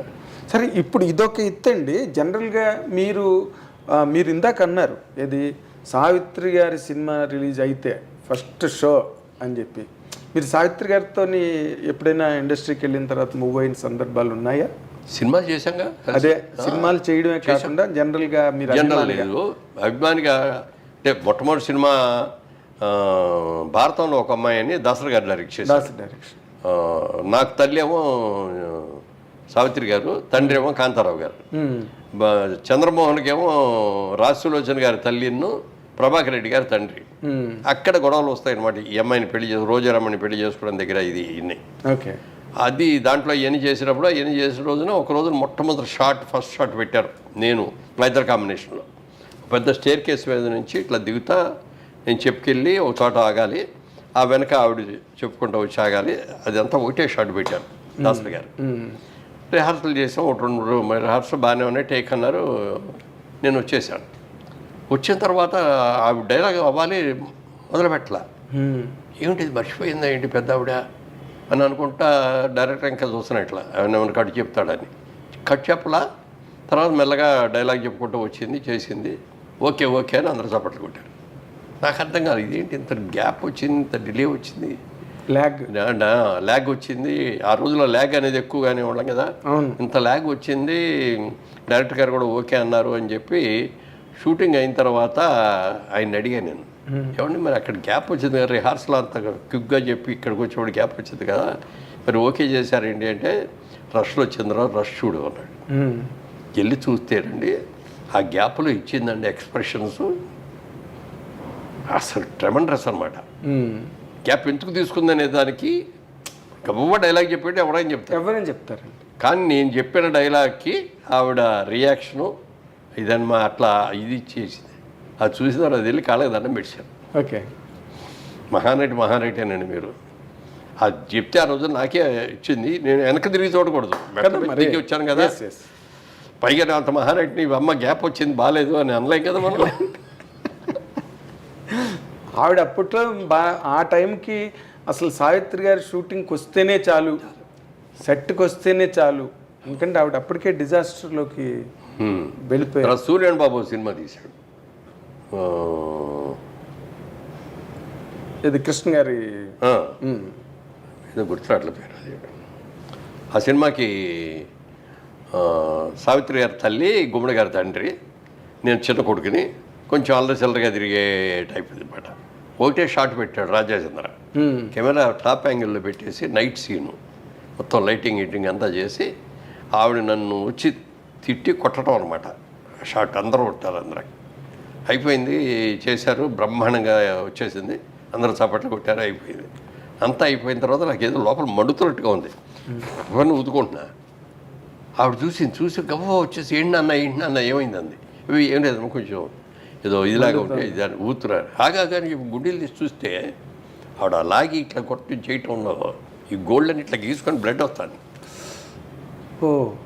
ఇక అక్కడ చూసేసి నాన్న సారీ నాన్న మా ఇంత అద్భుతంగా చేశారు, ఇక్కడ కావాల్సింది అదే ఇంపాక్ట్, ఇక్కడ ఏం తగిలినాయి అది కాదు, ఏముంది నథింగ్ ఇవి అని చెప్పి చేస్తే కూడా అంత వెరీ డెలికేట్ అసలు.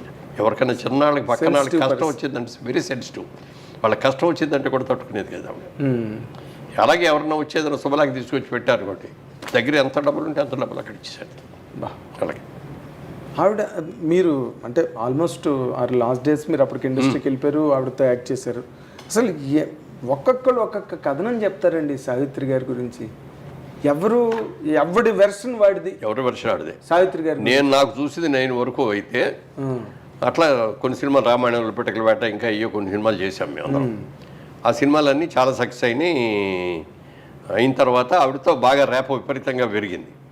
సరదాగా ఆవిడకి కూడా కార్డ్స్ ఆడటం ఇష్టం. 6 గంటలు దాటిన తర్వాత ఆవిడ షూటింగ్ చేసేది కాదు, 6కి వెళ్ళిపోతానని చెప్పేది. ఇది 6కి సీల్ 8కో 7 దాకానో 9 దాకానో అయ్యేటట్టు ఉంది అన్నప్పుడు డైరెక్టర్ వచ్చి సైగ చేసేవాడు మాకు. ఆవిడతో కూర్చొని ప్యాకాడేవాడు. ఓకే. ఆయన సైగ చేసేవాడు. సైగ చేసేస్తే ఇక మేము ఆట అయినా కూడా తిప్పేవాళ్ళం కాదు. కార్డు తీసేసి పడేసేసి ఆవిడ షో తిప్పేది. అబ్బా బలి పోయిందండి, ఇంకొక ముక్క వస్తే మాకు అయిపోయేదండి అనేవాళ్ళమే తప్ప. అంటే ఇక అవి పుచ్చుకోగానే అదొక సరదా, దాంట్లో ఇన్వాల్వ్ అయిపోయి టైం ఎంత అయిందనే చూసుకునేది కాదు. అంతా అయిపోయిన తర్వాత ప్యాకప్ ఏంటయ్యా 9 అయిపోయింది, నేను 6ంటికి వెళ్ళిపోతాను, ఇప్పుడు దాకా చేశారేంటి అని అనమాట. అట్లా చాలా బట్ అలాగా చిన్నపిల్లల మనస్తత్వం లాగా ఉండేది అనమాట. ఓ రోజున ఇట్లాగే మేము అందరం వెయిట్ చేస్తాం, దాంట్లో రామాయణంలో పిటకల వేట ఎంఐ దీపరాల, అప్పుడు దీప బాగా క్రేజ్ అనమాట, విపరీతం బిజీగా ఉండేది, అన్ని లాంగ్వేజ్లో చేస్తూ ఉండేది. ఎక్కడో షూటింగ్లో లేట్ అయిపోయింది, 9ంటికి రావాల్సిన అమ్మాయి 12ంటికి వచ్చింది. వచ్చేసి గబా మేకప్ రూమ్లో డ్రెస్ వేసుకొని రాకుండా సారీ డైరెక్టర్ గారు అంటే డైరెక్టర్ గారి దగ్గరికి వెళ్తాం కదా, వెళ్ళి ఏదో చెప్తాను పిలిచింది కూడా. ఏమనుకుంటున్నావు నువ్వు అక్కడ ఆలస్యం చేసిందాను, ఆలస్యం అయింది, ఎందుకు అయింది అనేది వేరే విషయం. నువ్వు రాగానే మేకప్ తీసుకొని డ్రెస్ చేసుకొని వచ్చి షార్ట్ చేస్తావా అని మీకోసం మేము వెయిట్ చేయాలా ఇక్కడ, ఇంత ఇది నీకు ఆ మాత్రం కామన్ సెన్స్ లేదా అని చెప్పి లెఫ్ట్ అండ్ రైట్ చెప్పి అమ్మాయి బడబడి ఏడ్ చేసింది. అప్పుడు అందనమాట, నేను నీ మీద కోపంతో అనలేదు, మనం చాలా సిన్సియర్గా ఉండాలి, ఎంతమంది ఆర్టిస్టులు వెయిట్ చేస్తున్నారు, నేను 12ంటికే వస్తానండి, రేపు నాకు కుదరదండి అని నువ్వు చెప్పావు అనుకో, ఆయన ఇంకో సీన్ పెట్టుకునేవాడు, వేరే సీన్ తీసుకునేవాడు, ఎంత లాస్ వచ్చింది అతనికి అని చెప్తే ఇంకెప్పుడు అలా చేయనండి. మరి అంత కంట్రోల్డ్గా అంత డెడికేషన్ డిసిప్లిన్ ఉన్న మనిషి అలాంటి డిజాస్టర్లోకి ఎలా వెళ్ళిపోయారు సార్? నేను చేసిన భాషల సినిమా కర్ణాటకలో ఏదో ఫైట్ సీన్ తీశారు, అయిపోయి ఇక ఈవినింగ్ ఫ్లైట్కి వెళ్ళిపోవాలి. అది గొప్ప ఫినిష్ చేసి వచ్చి లిఫ్ట్ దగ్గర వచ్చి లిఫ్ట్ ఆన్ చేశాను, లిఫ్ట్ కిందకు వచ్చింది, ఓపెన్ అయింది, సావిత్రి గారు ఉన్నారు ఎదురుగుండా. ఏంటమ్మా మీరు వచ్చారేంటి, ఎప్పుడు వచ్చారని అమ్మ అనేవాడిని. అంటే నువ్వు చక్కటి తెల్లటి చీర కట్టుకొని వచ్చేది, చక్కగా ఉందన్నమాట. రేపు నుంచి షూటింగ్, నాకు ఇవాళ షూటింగ్ లేదు, ఫ్రెండ్స్ ఎవరో ఉన్నారు, నైట్ డిన్నర్కి పిలిచారు, అక్కడికి వెళ్తాను. బాగున్నారమ్మా, ఇప్పుడు చాలా చక్కగా ఉన్నారు, ఇది మెయింటైన్ చేయండి అని అన్నారు. అలాగే అన్నారు, నేను నా దావని నేను వెళ్ళిపోయాను. నెక్స్ట్ డే మార్నింగ్ న్యూస్ ఏంటంటే ఆ పార్టీలో డయాబెటిక్ కోమా వచ్చేసి అన్కాన్షియస్ అయిపోయింది. అదే ఎందుకంటే కారణాలు ఉంటాయి కదా, నాకు తెలియదు. ఆ కారణాల మూలంగా కోమాలోకి వెళ్ళిపోయిన తర్వాత కోమాలో మరి రాలేదు కోమాలోకి తిరిగి. అంటే అప్పుడు కోమాలోకి వెళ్ళడం అన్నది అప్పుడు జరిగింది కానండి, అసలు ఆవిడ డిజాస్టర్లోకి వెళ్ళిపోయి చాలా సంవత్సరాలు అయింది. ఎందుకంటే మనం మాట్లాడకూడదు అంటే ఆయనకి అలవాటు చేసింది కూడా జమిని గణేష్ని అంటారు కదండి. మళ్ళీ దాని మీద పెద్ద రాద్ధాంత సిద్ధాంతం అశ్విని దత్ గారు వాళ్ళ సినిమాలు చూసి కొంతమంది జమిని గణేష్ని అలవాటు చేసినట్టు చూపించారు అని చెప్పి కరెక్ట్, అది అని విమర్శలు చేశారు. ఆయన విమర్శలు చేశారు, కానీ అశ్విని దత్ గారు రియల్గా తీశాడు, ఆయన కూడా తెలుసు కాబట్టి. తెలుసు కదా ఆయనకు కూడా. అంత మహానాటి చనిపోయిన రోజున మేము ఇక్కడ హైదరాబాద్లో ఉన్నాం, షూటింగ్ చేస్తాం, నాగేశ్వరరావు, దాసరి గారు, మేమందరం ఏ సినిమా గుర్తులేదు, ప్రేమనగర్ కాదు, నాగేశ్వరరావు పెద్ద సినిమా ఏంటి, ప్రేమాభిషేకం అని కూడా జరుగుతుంది అనుకుంటా. న్యూస్ చనిపోయారు అని వచ్చింది, షాక్ అయిపోయాం, షూటింగ్ ఆఫీసరు.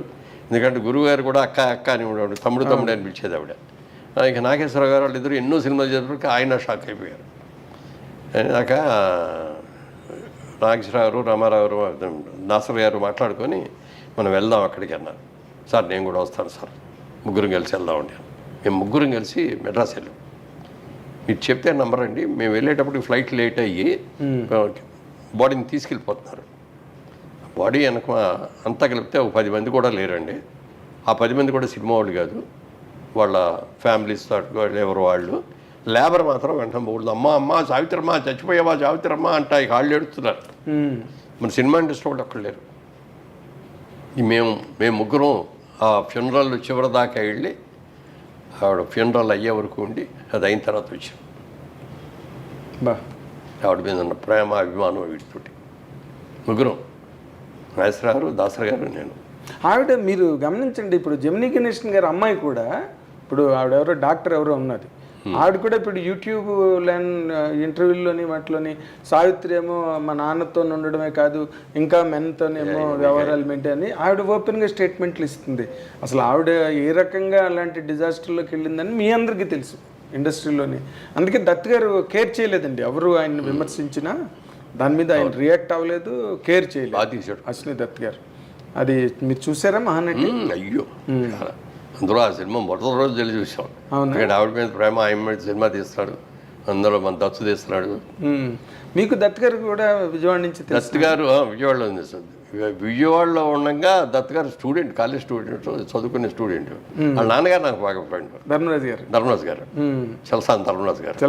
ఆయన రోజు సాయంత్రం, ఆయన కాంట్రాక్టర్, ఆయన సాయంత్రం పూట వాళ్ళకి ఏదైనా మెటీరియల్ కావాలంటే మా కాన్వెంట్ స్ట్రీట్కి వచ్చి కొనుక్కొని వెళ్తూ ఉండేవాడు. అలా వచ్చినప్పుడల్లా మంచి బుల్లెట్ మోటార్ సైకిల్ మీద వచ్చేవాడు. వచ్చి మా షాప్ దగ్గర కూర్చొని ఒక అరగంట గంట ఆగి కాస్త టీ దాగి ఆ పనులు ఏమైనా ఉంటే కుర్రాడిని ఇచ్చేవాళ్ళం. అది కొనుక్కురా ఇది కొనుక్కురా అనేవాడు, చూసుకొని మళ్ళీ వెళ్ళిపోయేవాడు అనమాట. అట్లా బాగా పరిచయం. తర్వాత దత్ గారు ఓ సీత కథ అప్పటికి వచ్చాడు ఆయన. మేము అప్పటికే హీరోయిన్ అయిపోయాను. అవును, 74. అప్పుడు దత్ గారు అన్నాడు, దత్ గారు అదే చలసా ధర్మరాజు గారు, అబ్బాయి మా వాడు సినిమా అంటున్నాడు, పంపించుతున్నాము. అచ్చా తను ఈయనతో పార్ట్నర్ ఉన్నాడు కదా శర్మ కూడా అందరం ఒక గ్రూపే, విజయవాడ బిజినెస్ గ్రూప్ మేము అందరిది. సరే అన్నప్పుడు కాస్త మావాడు ఉంటాడు, ఎస్టాబ్లిష్ అయ్యావు కదా, జాగ్రత్త చూసుకో మావాడిని. కానీ ఆయన రావడమే ఓసీత్ కథ అవగానే ఎన్టీ రామారావుతో సినిమా.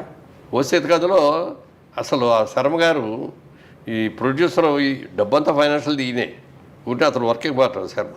తనే ప్రొడ్యూసర్ లాగా చేశాడు. విశ్వనాథ్ గారు డైరెక్టరు, మామూలు ఇది చేశాడు. సినిమా కూడా సక్సెస్ అయింది. ఇతను అసలు పరిచయం కూడా చేసాడు, ఈ సినిమా ప్రొడ్యూసర్ అండి అని. అవునా? దత్ గారిని. తర్వాత అతను ఫస్ట్ టైం రావడం కదా అసలు ఏదో కొత్తగా ఉండేది. ఈ తర్వాత చాలా అది చేసి మనం ఇక్కడ ఉంటే ఈ కంపెనీలో షైన్ అవ్వం, మనం ఏదో చేయాలి, పెద్ద సినిమా చేయాలని డైరెక్ట్గా రామారావు దగ్గరికి వెళ్ళిపోయాడు. రామారావు దగ్గరికి వెళ్ళిపోయి ఇట్లా నేను పలా అండి, సోండి, మీ డేట్లు ఇస్తే సినిమా చేయాలనుకుంటామండి అని. కుర్రాడు ఇదేంటి, చిన్న కుర్రాడు వచ్చాడు, డబ్బులు అంటాడు, ఇది అంటున్నాడు, ఇది అంటున్నాడు అని. సరే మొత్తం మీద ఇచ్చాడు, సబ్జెక్ట్ విన్నాడు. సబ్జెక్ట్ విన్న తర్వాత ఇచ్చాడు బాపయ్య గారు అనుకో. బాపయ్య గారు డైరెక్షన్, కేఎస్ ప్రకాశ్ రావు స్క్రీన్ ప్లే చేశారండి. చేసి అప్పుడు ఏంటి రాయిపోయి బ్యానర్ పేరు ఏంటి అన్నాడు. నాకు బ్యానర్ పేరు కూడా ఏం లేదండి అన్నాడు. ఓసేది కదా వాళ్ళు బ్యానర్ అతను తీసేసుకున్నాడు, బ్యానర్ కూడా లేదంటే అప్పుడు ఆలోచించి వైజయంతి అని పెట్టింది ఆయన. అవును, రామారావు పెట్టారు.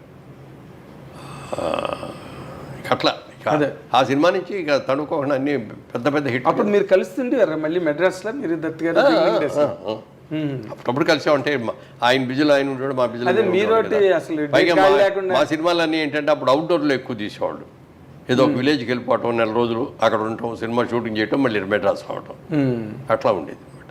ఓకే, ఎక్కడో ప్రొజెక్షన్ దగ్గర అక్కడ కలుసుకునేవాళ్ళు, కలుసుకునే వాళ్ళని తప్ప నామకే వేస్తే అంతేగాని మీరు విజయవాడలో కూర్చొని కబుర్లు చెప్పారు అది లేదు, అది కుదరలేదు. అది కూడా మాకు ధర్మరాజు గారితోనే కానీ దత్ గారితో అంత ఉండేది కాదు కదా. అప్పుడు కుర్రాడు దత్ గారు. ఓకే, మీ తర్వాత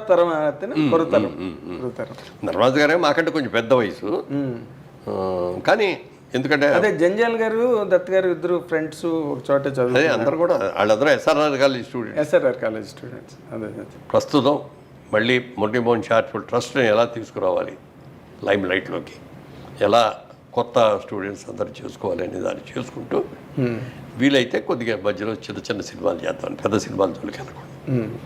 ఇప్పుడు మొన్న దిల్ రాజు గారు తీశారు చూడండి, బలగం, లేకపోతే రంగమార్తాండ, ఇట్లాంటి సినిమాలు ఏమైనా మంచి సబ్జెక్ట్ చూసుకొని చేద్దాం.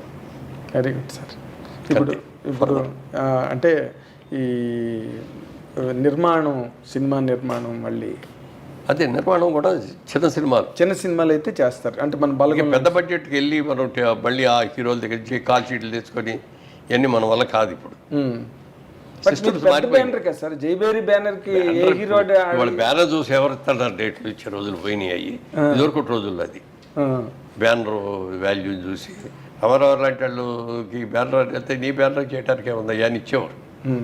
నాగేశ్వరరావు కానీ రామారావు కానీ. అలాగే చిరంజీవి గారి దగ్గరికి కూడా వెళ్ళాం. చిరంజీవి గారు కూడా అడిగితే చేద్దామండి మీ బ్యానర్ మీరు చేయడానికి ఇదే ఉంది, మంచి సబ్జెక్ట్ తీసుకొని రండి అన్నారు. డైరెక్టర్ రాఘవేంద్రరావు దగ్గరికి వెళ్ళి అడిగితే సబ్జెక్ట్ తీసుకురా, నా దగ్గర సబ్జెక్ట్ సెలక్షన్ నాకు జాత రాదన్నాడు రాఘవేంద్రరావు గారు. సో అందుమూలంగా నేను చిరంజీవి గారితో చేయలేకపోయాను. చాలా ప్రయత్నం చేశా కానీ చేయలేకపోయాను. అంటే కథ పట్టుకోలేకపోయారా? కథ అంటే ఆ బడ్జెట్కి ఆయన దీనికి కావాల్సిన కథ దొరకాలి, దానికి కావాల్సిన బడ్జెట్ పెట్టుకోవాలి, అన్నీ ఉన్నాయి కదా. ఇప్పుడు మా అనేటప్పటికీ ఏంటంటే lady oriented subjects, family oriented subjects మా అన్నీ. అవును, వాటి మీద మాకు కమాండ్ ఉంది, కానీ ఈ కమర్షియల్ సినిమాల మీద కమాండ్ లేదు మాకు. అదే మీరు చేసినవి కూడా ఒకటే రెండో మీకు చేతులు కాలినాయి కదా పెద్ద సినిమాలు. అందుకని పెద్ద సినిమాలు జోలికి వెళ్ళవు. అవకాశం ఉంటే మాత్రం చిన్న సినిమాలు చిన్న చేస్తూ సినిమాలు ఉంటాం. ప్రొడ్యూస్ చేస్తారు. బట్ నటన, ట్రస్ట్ ఈ రెండు మాత్రం ఈ రెండు మెయిన్. ఈ రెండు నేను ఉన్నా లేకపోయినా కూడా నా ట్రస్ట్ నడవాలనే దానికోసం ఏర్పాట్లు చేసుకున్నాను. Super sir, very good, very good. మీ మీ కార్యక్రమాలు, మీ ప్రణాళికలు, మీ అభీష్టాలు, అభిలాషాలు అన్నీ కూడా దిగ్విజయంగా ముందుకు సాగాలి. మీ పేరు చిరస్థాయిగా చరిత్రలో నిలబడాలని ఐ డ్రీమ్స్ ఆకాంక్షిస్తుంది, అభిలషిస్తుంది. థ్యాంక్ యూ మీరు ఇంతవరకు. ఎందుకంటే నాకు ఎంత సంపాదించిన ఏం చేసినా సింపుల్ లైఫే నాకు అలవాటు. అవునండి, ఇప్పటికీ సింపుల్ లైఫ్ లీడ్ చేస్తాను. అవును. అందుకని నాకు కోరికలు పెద్ద బంగళా కట్టేయాలి, లేకపోతే ఓ చుట్టూ గన్మెల్ని పెట్టుకోవాలి, ఇట్లాంటి కోరికలు లేవు నాకు. You're simple man. అది simple man, I'm simple man. ఇప్పటికీ సింపుల్ మ్యాన్గానే ఉన్నాను, ముందు కూడా అదే అలాగే ఉంటాను.